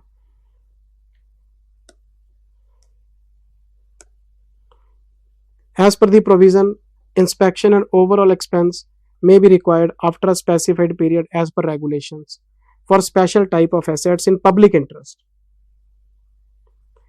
Cargo ships, aircrafts, cruises, chemical boilers। और इसके अंदर स्टेप्स बताए थे आपको मैंने। क्या स्टेप्स थे? पहला स्टेप, डिफरेंट कंपोनेंट मानने की बात चलेगी, इसको जी आप अलग मानो और इसकी लाइफ अलग होती है बिल्कुल, इसका डेप्रिसिएशन अलग से निकलेगा। और एक नोट लिखवाया था, पहला इंस्पेक्शन हमेशा अज्यूम करते हैं कि इंक्लूडेड है टोटल कॉस्ट के अंदर। फिर भी बच्चे व्हाट्सएप के ऊपर पूछते हैं कि जिंदल सर क्वेश्चन नंबर 15 में आपने इंस्पेक्शन को ओरिजिनल कॉस्ट का हिस्सा कैसे मान लिया? उसके ऊपर लिखा हुआ बच्चा नोट ही नहीं पढ़ता, साफ साफ लिखवाया हुआ, फिर भी क्वेश्चन में बच्चे का डाउट आ जाता है सर क्या करूं बताओ। कुछ डाउट्स को मैं इग्नोर करता हूं क्योंकि मैं बच्चे को डांटना नहीं चाहता। बच्चा जवान है, यंग बच्चा है, डांट दिया बुरा मान जाएगा, तो मैं कहता हूं चल यार डाउट का जवाब ही नहीं भेजता। हूं तो मैं टीचर, मैं पूरा अधिकार रखता हूं आपके ऊपर डांटने का, मैं फिर भी नहीं डांटता कि नहीं बच्चे जवान हैं, अब तो दोस्तों वाली बात है, बुरा मान जाएंगे। नहीं, बच्चा 2 दिन के बाद जान जान के पंगे लेता है सर ऐसे, हाँ जी जवाब नहीं दिया आपने, मैं फिर इग्नोर करता हूँ, फिर ये भी रेड हो जाता है, फिर मेरे को डांटना पड़ता है। फिर मैं जब डांटता हूँ तो माफी भी मांगता हूँ कि मेरी बात का बुरा मत मानना, जैसा मेरे लिए जतिन है वैसे ही आप हो। मैं जतिन को भी डांट देता हूँ, गलती करता तो मैं उसको डांटता हूँ। क्यों? टीचरों की आदत होती है सर, थोड़े सख्त होते हैं, लेकिन आपके फायदे के लिए। डांटूंगा तो आप याद रखोगे, डांटूंगा आपको बुरा लगेगा तो यहां पेंच होगी, हमेशा याद रखोगे। हमारे टाइम पे तो टीचर बहुत सख्त होते थे सर, हम तो कुछ पूछ ही नहीं पाते थे। मैं आपको बताता हूं, मैं श्री राजेश मक्कड़ जी से पढ़ता था, अब तो सर की डेथ हो गई, पीछे भी लास्ट मंथ ही हुई है। तो मैं सर से इलेक्ट्रिसिटी कंपनी का एक चैप्टर कर रहा था इंटर में अपने टाइम पे, मैं बात कर रहा हूँ 99-2000 की। मैंने सर से वैसे ही पूछ लिया, क्लास में 40-50 बच्चे बैठे थे, सर पढ़ा रहे, सर थोड़े सख्त, नॉलेज बहुत थी लेकिन सख्त थे थोड़े से, हर बच्चा डरता था उनसे पूछने से। मैंने पूछ लिया सर ये बात है, ये कैसे हो रहा है? उनका जवाब आता था, कानून मेरे बाप ने नहीं बनाया, जैसा करा रहा हूँ कर ले। तो पता होता था भी यार ये लॉ में लिखी है बात, माननी पड़ेगी, इसका कोई हल नहीं है। तो सर मुझे बाद में कहते थे कि मैंने ये जानबूझ के बोला तेरे को, अब तो जिंदगी भर याद रखेगा कि मैंने तेरे को ऐसी भाषा में जवाब दिया था। तो अब वो जमाना ही नहीं रहा, अब तो बच्चे बहुत फ्रेजाइल हैं, हम कुछ कह ही नहीं सकते बच्चे को, बच्चा बुरा मान जाता है, इसलिए कह रहा हूं आपको। चलो, क्योंकि बच्चे को घर पे प्यार बहुत मिलता है सर, माँ बाप ने बहुत प्यार से बच्चा पाला है, हम कैसे डांट सकते हैं बच्चे को। ये क्वेश्चन नंबर 15 कराया आपको, देखो डिफरेंट कंपोनेंट इंस्पेक्शन का कॉलम बना के आपको पूरी वर्किंग करा रखी है, आपको रिवाइज करना चाहिए। चलते चलते कॉन्सेप्ट नंबर 5 पे आ गए। ये किस चीज के ऊपर था? Measurement of PP. भाई साहब, मेजरमेंट ऑफ पीपी, पहला कॉन्सेप्ट मीनिंग ऑफ पीपी, दूसरा आउट ऑफ स्कोप, तीसरा इनिशियल रिकॉग्निशन, चौथा सब्सिक्वेंट रिकॉग्निशन, उसमें इंस्पेक्शन का पॉइंट मेन था, पांचवा मेजरमेंट। मेजरमेंट के 2 तरीके, या तो आप फॉलो करेंगे कॉस्ट मॉडल या फिर आप फॉलो करेंगे रीवैल्यूएशन मॉडल। कॉस्ट मॉडल वही है जो 40 में पढ़ा था आपने। क्या था इसमें? Original cost minus depreciation minus impairment loss carrying amount. और आपको मैंने बताया था कि जब हम कॉस्ट मॉडल फॉलो करते हैं तो डाउनवर्ड तो जा सकते हैं, इंपेयरमेंट कर सकते हैं, अपवर्ड नहीं जा सकते, रिवर्स गियर नहीं होता इसके अंदर। आप अपनी ओरिजिनल कॉस्ट से ऊपर नहीं जा सकते, आपको कॉस्ट के दायरे में रह के ही इसकी वैल्यूएशन करनी पड़ेगी। तो आप डेप्रिसिएशन लगा लो, इंपेयरमेंट लॉस लगा लो, लेकिन ओरिजिनल कॉस्ट को आप टच नहीं कर सकते, इसके बियॉन्ड नहीं जा सकते। ये हमने 40 में पढ़ा था, मैंने बोला था ये तो 40 में आप दोबारा रिवाइज कर लेना। हमने टाइम लगाया था रीवैल्यूएशन मॉडल पे। रीवैल्यूएशन मॉडल, आपके पास एसेट की कैरिंग अमाउंट पड़ी है 10,000 और इसकी फेयर वैल्यू हो गई है 12,000। कैरिंग अमाउंट का मतलब balance sheet value, fair value का मतलब मार्केट वैल्यू। कितना ऊपर जा रहे हैं? 2,000। आप एंट्री पास कर लो, पीपी अकाउंट डेबिट 2,000 रुपए टू रीवैल्यूएशन रिजर्व 2,000 रुपए।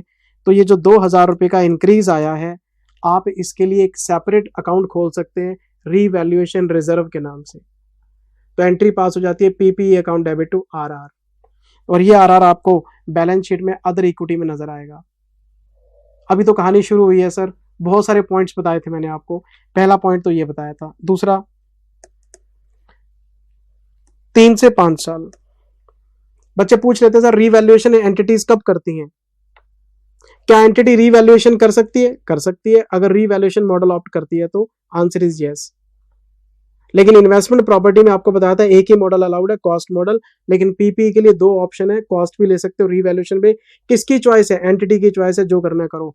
अच्छा, आईसीआई क्या करता है? आईसीआई सारे क्वेश्चन में कॉस्ट मॉडल लगाता है जब क्वेश्चन साइलेंट होता है, और अगर कोई फेयर वैल्यू वगैरह आ जाती है तो आरआर लगा देता है उसके ऊपर। वैसे आईसीआई का बेस्ट मेथड है कॉस्ट मॉडल, पर हमें तो सारे पढ़ने हैं। अगर क्वेश्चन रीवैल्यू करने की बात कर दे तो करना पड़ेगा। पहली एंट्री तो ये पास होगी। दूसरा, सर रीवैल्यूएशन कब कब करते हैं? 3 से 5 साल में एक बार करते हैं। लेकिन अगर किसी कंट्री में इन्फ्लेशन स्टेबल नहीं है, जैसे श्रीलंका है, इन्फ्लेशन स्टेबल नहीं है, तो एनुअली रीवैल्यूएशन भी करके देखा जा सकता है। इंडिया की बात करो 3 से 5 साल। फिर आपको बात बताई थी कि ये जो फेयर वैल्यू है जिसके बेसिस पे आपने रीवैल्यूएशन किया है, अपनी किताबों में एसेट्स को बढ़ा चढ़ा के दिखाया है, तो ये जो फेयर वैल्यू है ये इंडिपेंडेंट वैल्यूअर से आप सर्टिफिकेट बना के लाओगे। फेयर वैल्यू एंटिटी नहीं कर सकती है एस्टिमेट, फेयर वैल्यू का एस्टिमेट इंडिपेंडेंट वैल्यूअर से करवा के लाओ। चौथा, एक्सेस डेप्रिसिएशन पे बात समझाई थी आपको। आपके पास एक एसेट 10,000 रुपए की है, इसकी लाइफ है 10 साल, तो डेप्रिसिएशन आएगा 1,000 रुपए। आपने इसको कर दिया 12,000, अब इसको 10 से डिवाइड करूंगा, डेप्रिसिएशन आएगा 1200। तो आपको पता है अपवर्ड जाओगे, एसेट्स की वैल्यू बढ़ाओगे तो डेप्रिसिएशन बढ़ेगा। अगर आप 10 पे डेप्रिसिएशन लगाते हो तो डेप्रिसिएशन 1,000 रुपए है, 12 पे लगाते हो तो 1,200 रुपए, 200 रुपए का डेप्रिसिएशन आपने बढ़ा दिया। तो डेप्रिसिएशन बढ़ा क्यों? क्योंकि आपने वैल्यू बढ़ा दी। तो रीवैल्यूएशन करने से डेप्रिसिएशन इंक्रीज हो जाता है, और ये जो 200 रुपए है ये आपके P&L अकाउंट पे बर्डन डालेगा। जब आपने फालतू डेप्रिसिएशन बुक्स में डाल दिया 1,000 की जगह 1,200, तो प्रॉफिट एंड लॉस पे बर्डन पड़ गई, डिविजिबल प्रॉफिट कम हो गया। तो आपको एक तरीका बताया था कि ये जो आपने रीवैल्यूएशन रिजर्व खोला है, आप इससे एक एंट्री पास करोगे हमेशा। ये जितना भी एक्सेस डेप्रिसिएशन आपके P&L में गया है ड्यू टू रीवैल्यूएशन, तो आप उसे रीवैल्यूएशन रिजर्व से अमाउंटाइज करके रिटेन्ड अर्निंग्स में लेके जाओगे। जब आपके रिटेन्ड अर्निंग्स में पैसे बढ़ेंगे तो डिविजिबल प्रॉफिट आपका बैलेंस हो जाएगा, अब कंपनी डिविडेंड बांट सकती है। प्रेजेंटेशन भी हो गया और कॉम्पनसेशन भी हो गया, ये पूरी कहानी बताई थी आपको। और आपको एक बात बताई थी, रीवैल्यूएशन रिजर्व का लाइफ टाइम एक ही यूज है और वो है अमोर्टाइजेशन। तो वैल्यू बढ़ा ली, बाद में धीरे धीरे अमोर्टाइज कर दी, ट्रू एंड फेयर प्रेजेंटेशन। फिर आपको एक बात और बताई थी 5वें पॉइंट में, ये सारी बातें किसकी हैं? रीवैल्यूएशन की हैं। ये एंट्री पास करना, 3 से 5 साल, इंडिपेंडेंट वैल्यूअर, एक्सेस डेप्रिसिएशन। फिर 5वां point, same class of asset. एक बात और बताई थी आपको कि जब हम रीवैल्यूएशन करेंगे तो आपके पास सिलेक्शन करने का राइट नहीं है। नहीं, आपके पास ये नहीं है कि मैं इस एसेट का रीवैल्यूएशन करूंगा, इसका नहीं करूंगा, इसका करूंगा, इसका नहीं करूंगा। नहीं, सेम क्लास ऑफ एसेट्स। अगर आपने एक ऑफिस बिल्डिंग का रीवैल्यूएशन किया है और आपके पास 15 ऑफिस बिल्डिंग है 15 शहरों के अंदर, तो आप सबका रीवैल्यूएशन करोगे।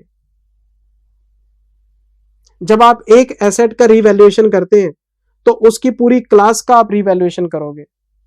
आप ये तो कर सकते हैं कि ऑफिस बिल्डिंग का रीवैल्यूएशन करना चाहते हैं, प्लांट एंड मशीनरी का नहीं करना चाहते, ये चलेगा, तो उस पर कॉस्ट मॉडल लगा दो, बिल्डिंग्स पे आप अपना रीवैल्यूएशन मॉडल लगा दो, ये तो एक्सेप्टेबल है। लेकिन आप ये नहीं कर सकते कि office building 1 revaluation model, office building 2 cost model, फिर अगली ऑफिस बिल्डिंग 3, हैदराबाद वाली बिल्डिंग को तो मैं रीवैल्यू करूंगा, दिल्ली वाली को नहीं करूंगा, ये नहीं होगा। या तो सारे ऑफिस बिल्डिंग रीवैल्यू होंगे, सारे फैक्ट्री बिल्डिंग रीवैल्यू होंगे, सारे प्लांट एंड मशीनरी रीवैल्यू होंगे, या फिर कोई भी नहीं होगा। तो पहले आप सिमिलर एसेट्स की क्लासेस बना लो कि ये ऑफिस बिल्डिंग की क्लास है, ये फैक्ट्री बिल्डिंग की क्लास है, ये फर्नीचर की क्लास है, ये प्लांट की क्लास है, ये व्हीकल्स की क्लास है। अब आप क्लास वाइज रीवैल्यूएशन करो। तो सारे एसेट्स को पहले ग्रुप करो अलग अलग कैटेगरीज में, और फिर उस ग्रुप के अंदर जितने भी एसेट्स हैं उन सब का रीवैल्यूएशन होगा। तो आप ये भी कह सकते हैं कि एक क्लास के ऊपर रीवैल्यूएशन मॉडल, दूसरी क्लास के ऊपर कॉस्ट मॉडल अलाउड है, लेकिन एक क्लास के अंदर एक एसेट के ऊपर कॉस्ट मॉडल, एक दूसरे एसेट्स के ऊपर ये अलाउड नहीं है। अच्छा, फिर मैंने आपको बताया था सेम क्लास कैसे बनती है। सेम क्लास बनाने के 2 तरीके हैं। पहला, या तो नेचर ऑफ एसेट देख लो, एसेट की नेचर से पता लग ही जाता है। ऑफिस बिल्डिंग और फैक्ट्री बिल्डिंग अलग अलग होते हैं। फैक्ट्री बिल्डिंग इंडस्ट्रियल एरिया में, ऑफिस बिल्डिंग कमर्शियल एरिया में, दोनों अलग अलग हैं। दूसरा तरीका, अगर आपको क्लास कंफ्यूज करे तो कैश फ्लो कंपेयर कर लो। अगर एसेट्स के कैश फ्लो सिमिलर हैं तो भी आप उसको सिमिलर क्लास मान सकते हो। तो क्लास वाइज रीवैल्यूएशन करना है आपने। फिर मैं 6th पॉइंट में आ गया, ये था प्रेजेंटेशन के ऊपर। किस चीज की प्रेजेंटेशन? आपके पास ओरिजिनल कॉस्ट है 10,000 रुपये, आपके पास एक्यूमुलेटेड डेप्रिसिएशन है 4,000 रुपये, और आपके पास WDV है 6,000 रुपये। ये जो 6,000 रुपए की एसेट है ये 8,000 रुपए पे लेके आनी है आपने। ये 6,000 की एसेट 8,000 पे लेके आनी है। तो बुक्स में एंट्री पास करने के दो तरीके बताए थे। पहला, इसको बोलते हैं हम net method, carrying amount method ये बोलते हैं। इसमें क्या करते हैं, सीधी एंट्री पास करते हैं, PP account debit to RR 2,000 रुपये। तो ये जो 6,000 रुपये हैं, जब इसमें 2,000 रुपये ऐड करेंगे तो ये सीधा 8 पे जंप हो जाएगी। ये भूल जाओ, ये भूल जाओ, 6 को आप सीधा 8 बना लो। एक और मेथड था, एक और मेथड है, इसको बोलते हैं original cost method, gross method. इसमें क्या होता है, इन तीनों चीजों को हम साथ में लेके चलते हैं। कैसे? बड़ी सिंपल सी टेक्निक है। आपकी एसेट 6,000 है, आपके एसेट की कैरिंग अमाउंट 6,000 है, ओरिजिनल कॉस्ट आपकी 10,000 है, तो मैं कह सकता हूं कि मेरी WDV मेरी ओरिजिनल कॉस्ट का 60% है। हमारी जो WDV है वो ओरिजिनल कॉस्ट का 60% है। तो मैं अब ओरिजिनल कॉस्ट, डेप्रिसिएशन और कैरिंग WDV कैरिंग अमाउंट, चलो कैरिंग अमाउंट लिख लेता हूं। मैं इसको 8,000 मानना चाहता हूं। बड़ी सिंपल सी टेक्निक है। अगर ये 60% है तो फिर कॉस्ट को कितना चेंज करें, तो मैंने डिवाइड किया तो ये 13,333 हो जाएंगे। तो फिर ये कितना आएगा, ये 5333 आएगा।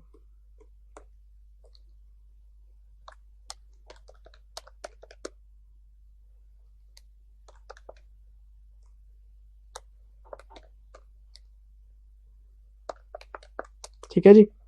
अब क्या हुआ, ये जो 10,000 की कॉस्ट है ये 13,333 होगी, तो एंट्री डलेगी PP account debit 3333 to depreciation. 4,000 की फिगर को इस पे लेके जाना है तो 1,333 रुपए, और टू आरआर 2,000 रुपए। दो तरीके आपको बताए थे, या तो डायरेक्ट एंट्री मारो और या फिर कॉस्ट को भी चेंज को भी चेंज करो और कैरिंग अमाउंट को भी चेंज करो। उसका आपको तरीका बताया था। ये दो प्रेजेंटेशन होते हैं आपने। अच्छा, फिर कितने पॉइंट बता दिया आपको मैंने? 6। ये देखो, पहला पॉइंट प्रेजेंटेशन एंट्री पास करना, दूसरा 3 से 5 साल, तीसरा इंडिपेंडेंट वैल्यूअर, चौथा एक्सेस डेप्रिसिएशन, पांचवा सेम क्लास, और सिक्स्थ प्रेजेंटेशन। एक और पॉइंट बताया था, सातवां सब्सीक्वेंट रीवैल्यूएशन। इसमें क्या पॉइंट बताया था, बड़ी सिंपल सी बात थी। फर्स्ट डाउनवर्ड,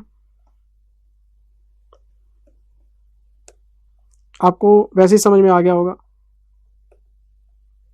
फर्स्ट डाउनवर्ड,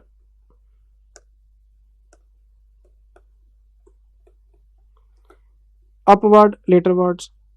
फिर हमारे पास था फर्स्ट अपवर्ड देन डाउनवर्ड। दो केसेस कराए थे। पहला केस, ऐसा हो सकता है कि पहले आपने एसेट को डाउनवर्ड रीवैल्यू कर लिया क्योंकि उसकी वैल्यू गिरी हुई थी, और बाद में उसकी वैल्यू बढ़ गई तो आप अपवर्ड ले गए। तो पहले आपके पास एसेट की वैल्यू थी 10, फिर हो गई 8, फिर हो गई 12। तो पहले आपने 2,000 रुपये को इम्पेयरमेंट लॉस मान के P&L में डाल दिया, लेकिन अब 4,000 रुपये का इंक्रीज आया है।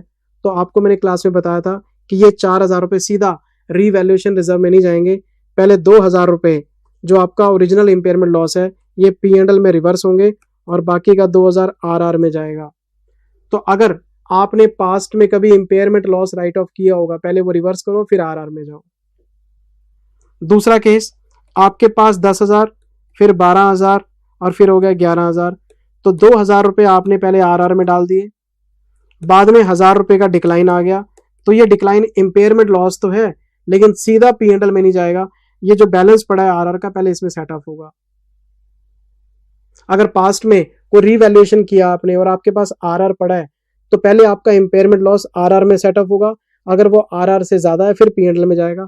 मान लो ये वैल्यू मान लो 3,000, 9,000 हो गई, लॉस आ गया 3,000 का, तो 2,000 का RR पड़ा आपके पास, उड़ा दो, 1,000 P&L में डाल दो। ये पूरी कहानी आपको समझाई थी। और फिर एक बात बताई थी कि ये जो प्रोविजन आप पढ़ रहे हैं इंडियस 36 बेटर तरीके से बताता है, 16 तो ऊपर ऊपर से बताता है जनरल वे में। इम्पेयरमेंट और उसका रिवर्सल 36 बताते हैं डिटेल में, वही पढ़ना चाहिए। Original carrying amount that would have been there if no impairment was done in the past, उसके अपने रूल्स हैं रिवर्सल करने के, वही पढ़ने हैं। 16 तो जनरल वे में बात करता है उल्टी सीधी। तो मैंने बोला था कि इंडियस 36 एक स्पेसिफिक इंडियस है इम्पेयरमेंट और उसके रिवर्सल के ऊपर, और ये ओवररूल करेगा 16 को, लेकिन पढ़ा तो रहा हूं, लेकिन कर लो बस आप। ये देखो आप पूरी बातें, ये रीवैल्यूएशन की मैंने शुरू करी थी। देखो जी, it will be the choice of entity to choose any model for accounting. ठीक है जी, कॉस्ट मॉडल वही है जो हमने 40 में पढ़ा था। फिर हम आगे रीवैल्यूएशन मॉडल में, मैंने इसमें पॉइंट्स जितने लिखवाए सब चेक कराता हूं। देखो जी, पहला पॉइंट, एंट्री क्या पास करते हैं, एंट्री ये पास होती है, और ये तो आपको पता ही है, आपका जो रीवैल्यूएशन रिजर्व है ये ओसीआई में दिखता है आपको। सोके याद है, सोके शेड्यूल 3 खोलो, डिवीजन 2 का फॉर्मेट चेक करो, उसमें सोके पे जाओ, सोके में ओसीआई में शो किया हुआ है हमने। Other comprehensive income. Second point, हम जी 3 से 5 साल में एक बार करते हैं, लेकिन अगर कंट्री स्टेबल ना हो तो एनुअली भी कर सकते हैं। दूसरा पॉइंट ये हो गया। तीसरा इंडिपेंडेंट वैल्यूर वाला पॉइंट आएगा। चौथा एडिशनल डेप्रिसिएशन वाला पॉइंट आ गया, उसकी एंट्रीज वेंट्रीज हो गई। एग्जाम्पल हो गया, क्वेश्चन नंबर 20 करा रखा बीच में समझाने के लिए। फिर क्लास वाइज रिवैल्यूएशन आ गया, देखो आप। फिर वो प्रेजेंटेशन की बात होगी। अच्छा, 19वां क्वेश्चन भी कराया होगा, बहुत बढ़िया। फिर मेथड्स ऑफ प्रेजेंटेशन की बात हो गई, direct method, net method, original cost method, gross method. इसमें रिवर्स करके निकालते हैं हम। इसमें कैरिंग अमाउंट को ओरिजिनल कॉस्ट से डिवाइड करके परसेंटेज निकाल देते हैं, फिर जो फेयर वैल्यू है उसको परसेंटेज से डिवाइड करके उसके अकॉर्डिंग चेंज कर लेते हैं सब कुछ। इसमें सीधी एंट्री मारते हैं। पूरी बात समझाई हुई है बेटे आपको, पूरे स्टेप्स लिखवाए हैं। देखो पहला स्टेप, हम जी पहले एग्जिस्टिंग कैरिंग अमाउंट को एग्जिस्टिंग ओरिजिनल कॉस्ट से डिवाइड करके परसेंटेज निकाल लेंगे कि कितने परसेंट है। फिर हम फेयर वैल्यू लेंगे रिवाइज्ड वाली, परसेंटेज से डिवाइड करेंगे, रिवाइज्ड ओरिजिनल कॉस्ट आ जाएगी, फिर एंट्री पास कर देंगे ये वाला। फिर इसके क्वेश्चंस भी कराए होंगे, पहले एग्जांपल कराया। ये देखो ना, ये 10 लाख है, ये 4 लाख है, तो 40% हो गया ये। तो फिर जो 5 लाख है इसको मैं डिवाइड करता हूँ 40% से, तो 12.5 लाख आ जाएगा। तो 10 का 12.5 कर दो, है ना, ये मैं कर देता हूँ। ये 12.5 है, ये 5 है, तो ये 7.5 हो जाएगा। 10 को 12.5 कर दो, 6 को 7.5 कर दो, तो एंट्री डाल देंगे हम, PP account debit 2.5 lakh. To accumulated depreciation 6 को 7.5 करना है तो 1.5 लाख, और टू रीवैल्यूएशन रिजर्व 1 लाख। क्यों, 4 लाख को 5 लाख बनाना है, 1 लाख ही जाएगा। सिंपल सी क्वेश्चन है बेटे। फिर आपकी कॉपी खोलो ना, सब कुछ लिखा हुआ है। 18वां क्वेश्चन कराया, 9वां कराया, 26वां कराया, प्रैक्टिस खूब करा रखी है इसके ऊपर।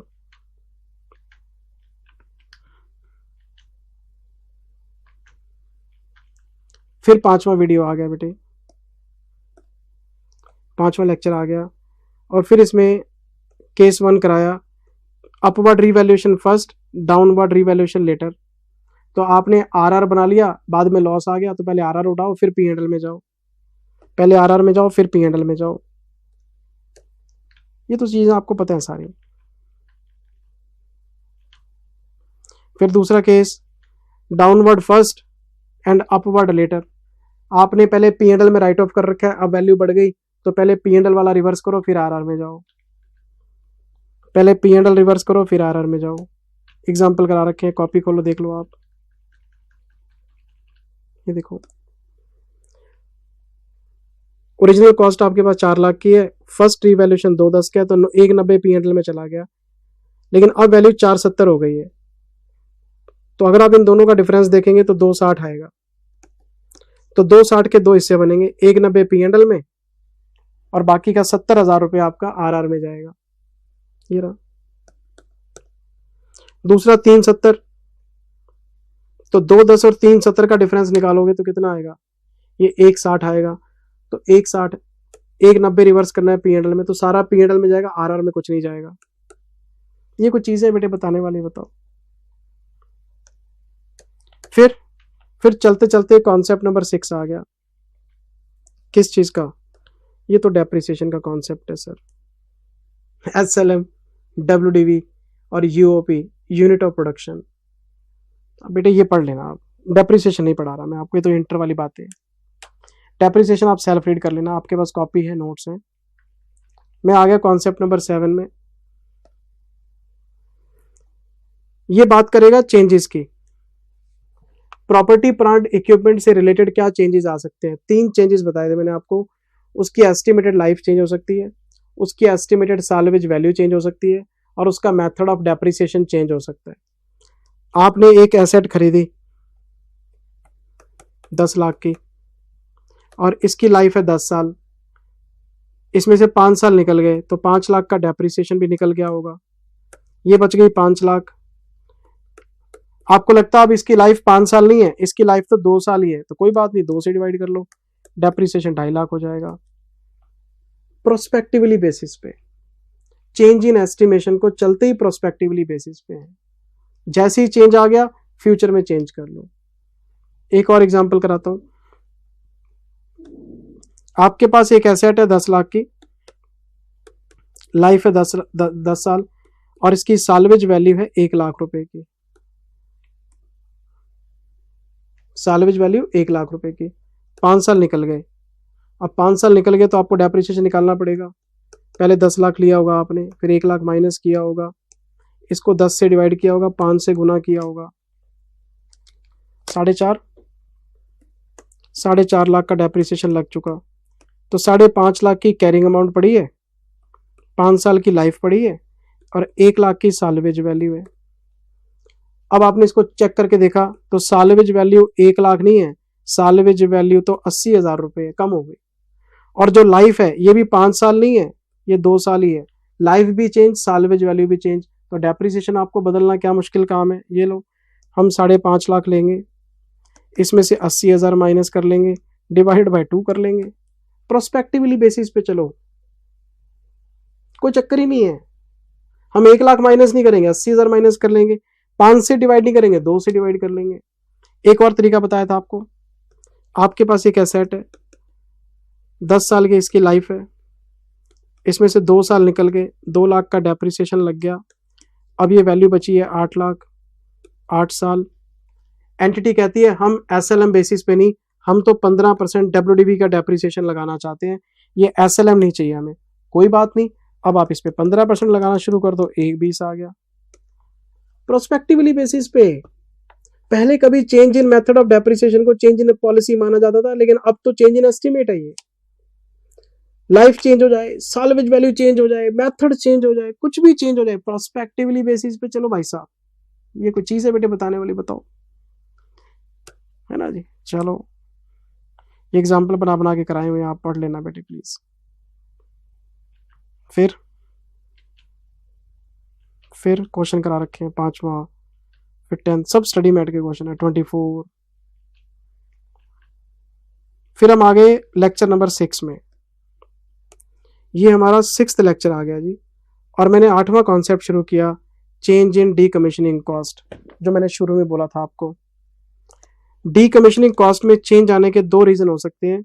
या तो आपकी कॉस्ट का, एक्सपेंस का एस्टिमेशन चेंज हो गया, या फिर आपका रेट चेंज हो गया। कुछ भी चेंज हो, डीकमीशनिंग कॉस्ट तो चेंज होगी ना आपकी। तो कोई मुश्किल काम नहीं, बहुत आसान काम है। कैसे, मान लो बेटे एक एसेट आपके पास है 10 लाख की, और 10% इसका रेट है, 10 साल बाद आपको ये पैसा चाहिए। तो आप सबसे पहले क्या करोगे, 10 लाख लोगे, इस पे पीवी फैक्टर लगाओगे 10% के हिसाब से। 10 साल का कितना आएगा, 1 2 3 4 5 6 7 8 9 10, 0.386, तो ये बनेगा 3,86,000 रुपए। अब क्या हुआ, 5 साल निकल गए, 5 साल के बाद इनको लगता है कि 10 लाख नहीं जी 12 लाख खर्च होंगे, कॉस्ट का एस्टिमेशन चेंज हो गया, कोई बात नहीं। पहले हम क्या करेंगे, पहले 5 साल की अकाउंटिंग करेंगे, फिर 5 साल के बाद चेंजेस करेंगे। तो ये जो 3,86,000 है, इसमें आप 10% ऐड करो 5 बार। इसको पता करो कि 5 साल बाद इसका आज क्या बैलेंस है। 3,86,000 लिया हमने, एक, फिर दोबारा ऐड किया 2, फिर ऐड किया 3, फिर ऐड किया 4, फिर ऐड किया 5। तो मेरे पास इसका बैलेंस आ जाएगा 10%। 10% मतलब मैं इसको 5 बार मल्टीप्लाई कर रहा हूं। मैंने इसको 5 बार मल्टीप्लाई किया,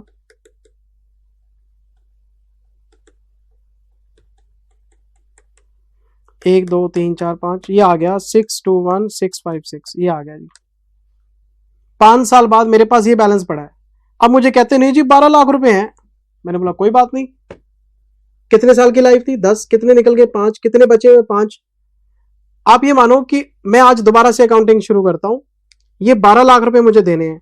बताओ ये 12 लाख कितने साल बाद देने हैं? 10 साल बाद ना, 10 साल तो ओरिजिनल थे, कितने निकल चुके 5। अब बताओ कितने बचे हुए 5, 12 लाख कब देने हैं? 5 साल बाद। तो कोई बात नहीं, मैं 12 लाख लूंगा। 1/1.1। क्या रेट चेंज हुआ? नहीं हुआ जी, रेट तो वही है, कोई बात नहीं। मैं इसकी 5 साल की डिस्काउंटिंग करके देखता हूँ कि 12 लाख रुपए मुझे 5 साल बाद चुकाने हैं, तो इसकी आज की प्रेजेंट वैल्यू क्या है। तो जब मैंने 12 लाख को डिस्काउंट करके देखा तो ये आ गया 12 लाख इंटू 621, 745,200। मेरे पास पड़ा कितना है? 621,656। इंक्रीज कितना हो रहा है? 621,656, 123,544 का प्लस करना पड़ेगा आपको। तो कोई बात नहीं जी, प्लस कर दो आप। प्रोविजन को बढ़ाने के लिए प्रोविजन को और क्रेडिट कर देते हैं। अगर पुराना प्रोविजन फालतू पड़ा होता है हम रिवर्स कर देते हैं। बात वो नहीं है कि बढ़ाना है कि कम करना है, बात यह कि मॉडल कौन सा है। जिस एसेट की बात चल रही है उस एसेट के ऊपर आपने मॉडल कौन सा लगाया है। अगर तो आपने कॉस्ट मॉडल चूज किया था, फिर तो प्रोविजन का फ्लक्चुएशन पीपीई में प्लस माइनस होगा। मान लो कॉस्ट मॉडल है तो मैं एंट्री पास कर लूंगा PPE account debit to provision for decommissioning cost 1,23,544 जो भी आएगा। पीपीई में प्लस माइनस करेंगे, बढ़ेगा या कम होगा जो भी। लेकिन अगर मैं बोलूं नहीं जी मैंने तो रीवैल्यूएशन मॉडल ऑप्ट किया हुआ है, कोई बात नहीं, तो पीपीई को काट के आरआर कर देंगे हम। कॉस्ट मॉडल है तो प्रॉपर्टी प्लांट इक्विपमेंट में प्लस माइनस करो, रीवैल्यूएशन मॉडल है तो आपका आरआर में प्लस माइनस हो जाएगा। बस आपको कंपैरिजन कराना है। पहला स्टेप क्या था, आपका जो ओरिजिनल प्रोविजन है उसे आज तक लेके आओ। दूसरा स्टेप, जो आपका रिवाइज्ड एस्टिमेशन है, अगर हम आज उसकी अकाउंटिंग शुरू करते हैं वो कितना होता है, डिफरेंस निकाल के आप चेंजेस कर लो। ज्यादा से ज्यादा क्या होगा, ये रेट चेंज हो गया जी, 10% की जगह जी 15% हो गया, तो कोई बात नहीं, 12 लाख ले लो, यहां पे एक और पीवी फैक्टर भी चेंज कर लो। दो ही तो रीजन होते हैं। तो पहले हमने 612 1/1.5, 1 2 3 4 5, तो 12 लाख 497 ले लो।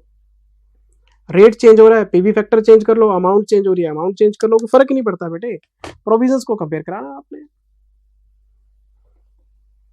मॉडल देख लेना आप कौन सा मॉडल चूज कर रहे हो। ये देखो आप,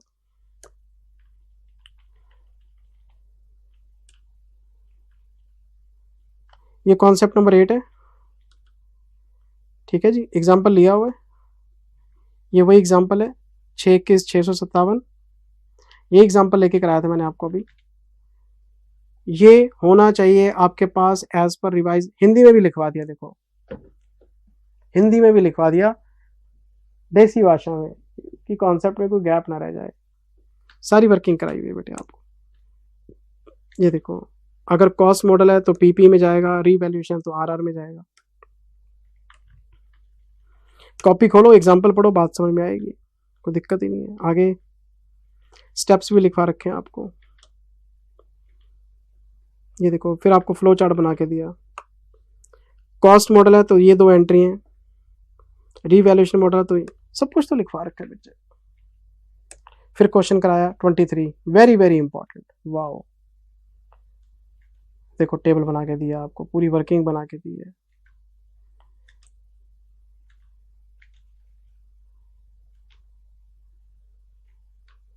फिर 12वां क्वेश्चन कराया। ये देखो बेटे, इतने क्वेश्चंस की प्रैक्टिस करा रखी है ना, फिर बच्चा कहता है टाइम तो लगेगा जब इतने क्वेश्चन करने हैं तो, या फिर मैं स्क्रीन लगाऊं, स्क्रीन पे लगा के बोलता रहूं, उससे कोई फायदा नहीं। सारे क्वेश्चन कराए हुए हैं आपको बेटे। वीडियो नंबर 7 आ गया, 7वां लेक्चर आ गया, क्वेश्चन चालू है, देख लो आप, क्वेश्चन चालू है। आईसीआई की रेफरेंस भी दे रखी है, ये देखो कि आईसीआई ने ये सेम क्वेश्चन नवंबर 18 के पेपर में दिया था। It is in line with India's 23 questions but there is a mistake in study material. मतलब सजेस्टेड आंसर सही था, स्टडी मैट में गलती है क्योंकि उन्होंने ये किया है। और एक एक चीज कंपेयर करा रखी है बेटे आपको क्लास में। इंस्टीट्यूट के अपने ही आंसर कॉन्ट्राडिक्ट कर जाते हैं, स्टडी मैट में कुछ और है, सजेस्टेड में कुछ और है, आरटीपी में कुछ और है, एमटीपी में कुछ और है। क्या करे बताओ, टीचर क्या करे, ठंडा पानी पी मरे। ये देखो नोट्स लिखवा रखे हैं प्रॉपरली आपको हर चीज के। फिर 21वां क्वेश्चन होमवर्क में दिया, 35वां क्लास में कराया, चलते चलते चलते चलते फिर 29वां कराया, चलते चलते चलते चलते P&L के एक्सट्रैक्ट, बैलेंस शीट के एक्सट्रैक्ट, सब कुछ कराया हुआ सर आपको। फिर 8वां वीडियो आ गया, फिर क्वेश्चन की प्रैक्टिस चालू है, 28वां क्वेश्चन चल रहा है आपका। फिर 25वां क्वेश्चन स्टडी मैट का, देखो SM लिखा हुआ ब्रैकेट में। फिर देखो 11वां क्वेश्चन SM लिखा हुआ ब्रैकेट में। फिर क्वेश्चन नंबर 1 कराया, SM लिखा हुआ ब्रैकेट में। 3, 7, 14 सब होमवर्क में दिए। फिर आ गया कॉन्सेप्ट नंबर 9। क्या है concept number 9? D recognition. D recognition का मतलब सेल करना, डिस्पोज ऑफ करना। तो अगर किसी एसेट को आप डिस्पोज ऑफ करेंगे तो उसका सेलिंग प्राइस और उसकी कैरिंग अमाउंट को कंपेयर कर लेंगे, नफा नुकसान P&L में डाल देंगे। बेचने की एंट्री तो आपको पास करनी आती है, 11वीं कक्षा से पास कर रहे हो। Bank account debit to asset, difference P&L में चला जाएगा, ये तो कोई खास बात नहीं। ये जी नफा नुकसान आएगा जी, NSP minus carrying amount. NSP क्या है? खर्चे वर्चे कट के तो पैसे मिलते हैं आपको। अगर 10 लाख का माल बेचा है और आपको उसके ऊपर 10,000 रुपये कमीशन देना पड़ेगा तो 990 मिला आपको, उससे कैरिंग अमाउंट माइनस कर लेंगे, नफा नुकसान आ जाएगा। ये डिस्क्लोजर है आपके। डिस्क्लोजर आपको पता है नोट्स टू अकाउंट्स की नॉलेज के लिए दिए हुए हैं, इसमें रिकंसिलेशन वगैरह कैसे बनते हैं वो समझाए हुए हैं, ये आपकी नॉलेज के लिए, ये आप कर लेना। डिस्क्लोजर का क्या डिस्कशन करना है आपके साथ, ये तो आपको खुद ही पढ़ने होते हैं। फिर फिर फिर फिर फिर फिर फिर फिर थैंक यू आ गया, बेस्ट ऑफ लक आ गया, जिंदल साहब का नाम आ गया, इंडिया 16 का रिवीजन हो गया बेटे। Thank you very much, take care, bye bye. अब आप इसको रिकॉल कर लेना, सारे क्वेश्चन देख लेना प्लीज, बढ़िया बढ़िया क्वेश्चन सब करा रखे हैं आपको क्लास के अंदर। एक बच्चे ने मुझे मैसेज किया कि जिंदल सर आप क्लास में सिर्फ आसान आसान क्वेश्चन कराते हो, बड़े बड़े क्वेश्चन तो होमवर्क में दे देते हो। मैंने फिर बच्चे को रिप्लाई करना पड़ता है, सर क्या करें, अब ईगो, बच्चा अगर ईगो पे चोट मारेगा तो क्या करूंगा मुझे बताओ आप। तो बच्चे को बोला जी 25 साल से इंडस्ट्री में टिका हुआ हूं और पिछले 10 साल से FR में मार्केट को लीड कर रहा हूं, तो कमी बेटे अपने अंदर तलाशो आप, मेरे अंदर कोई कमी नहीं है, मैंने तो आपको बेस्ट दिया अपना। पढ़ना आपके हाथ में बेटे, पढ़ना आपको पड़ेगा, मेहनत आपकी है। मैंने आपको लेक्चर दे दिए, मैंने आपको रिवाइज करा दिया, इससे ढेला फर्क नहीं पड़ता।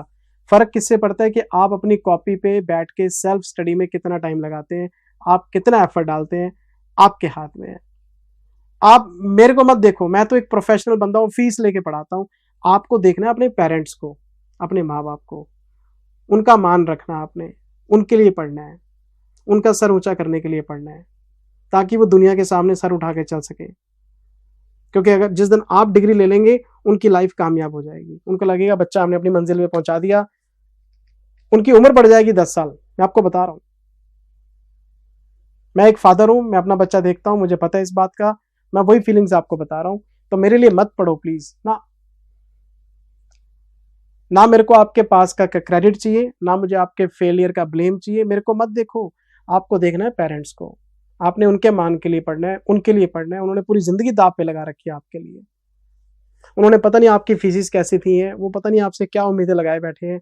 उनको लगता है ये बच्चा हमारी जिंदगी में कुछ नया करेगा, तो समाज में इज्जत उनको आपने दिलानी है। जब माँ बाप प्राउड से कहते हैं ना, जिस दिन मैं CA बना था, 2002 की बात कर रहा हूँ, मैंने अपने फादर को फोन लगाया, मैं अपनी फैमिली का पहला पढ़ा लिखा बच्चा था, दूसरा मेरा छोटा भाई, आज वो GST कमिश्नर है, वो अलग बात है, पहला बच्चा मैं था। मैंने अपने फादर को फोन लगाया, पापा मैं CA बन गया। 5 क्विंटल लड्डू बांटे उन्होंने पूरी फैक्ट्री के अंदर, मैं भूलता नहीं उस चीज को। कहते यार हमने पैसा कमाया तो तूने इज्जत कमा के दी हमें। वही चीज आपको कह रहा हूँ सर, जो मेरे पास है वो शेयर कर रहा हूँ। Thank you very much, take care, bye bye, love you all, take care. नई वीडियो में कुछ नया रिवाइज करेंगे बेटे।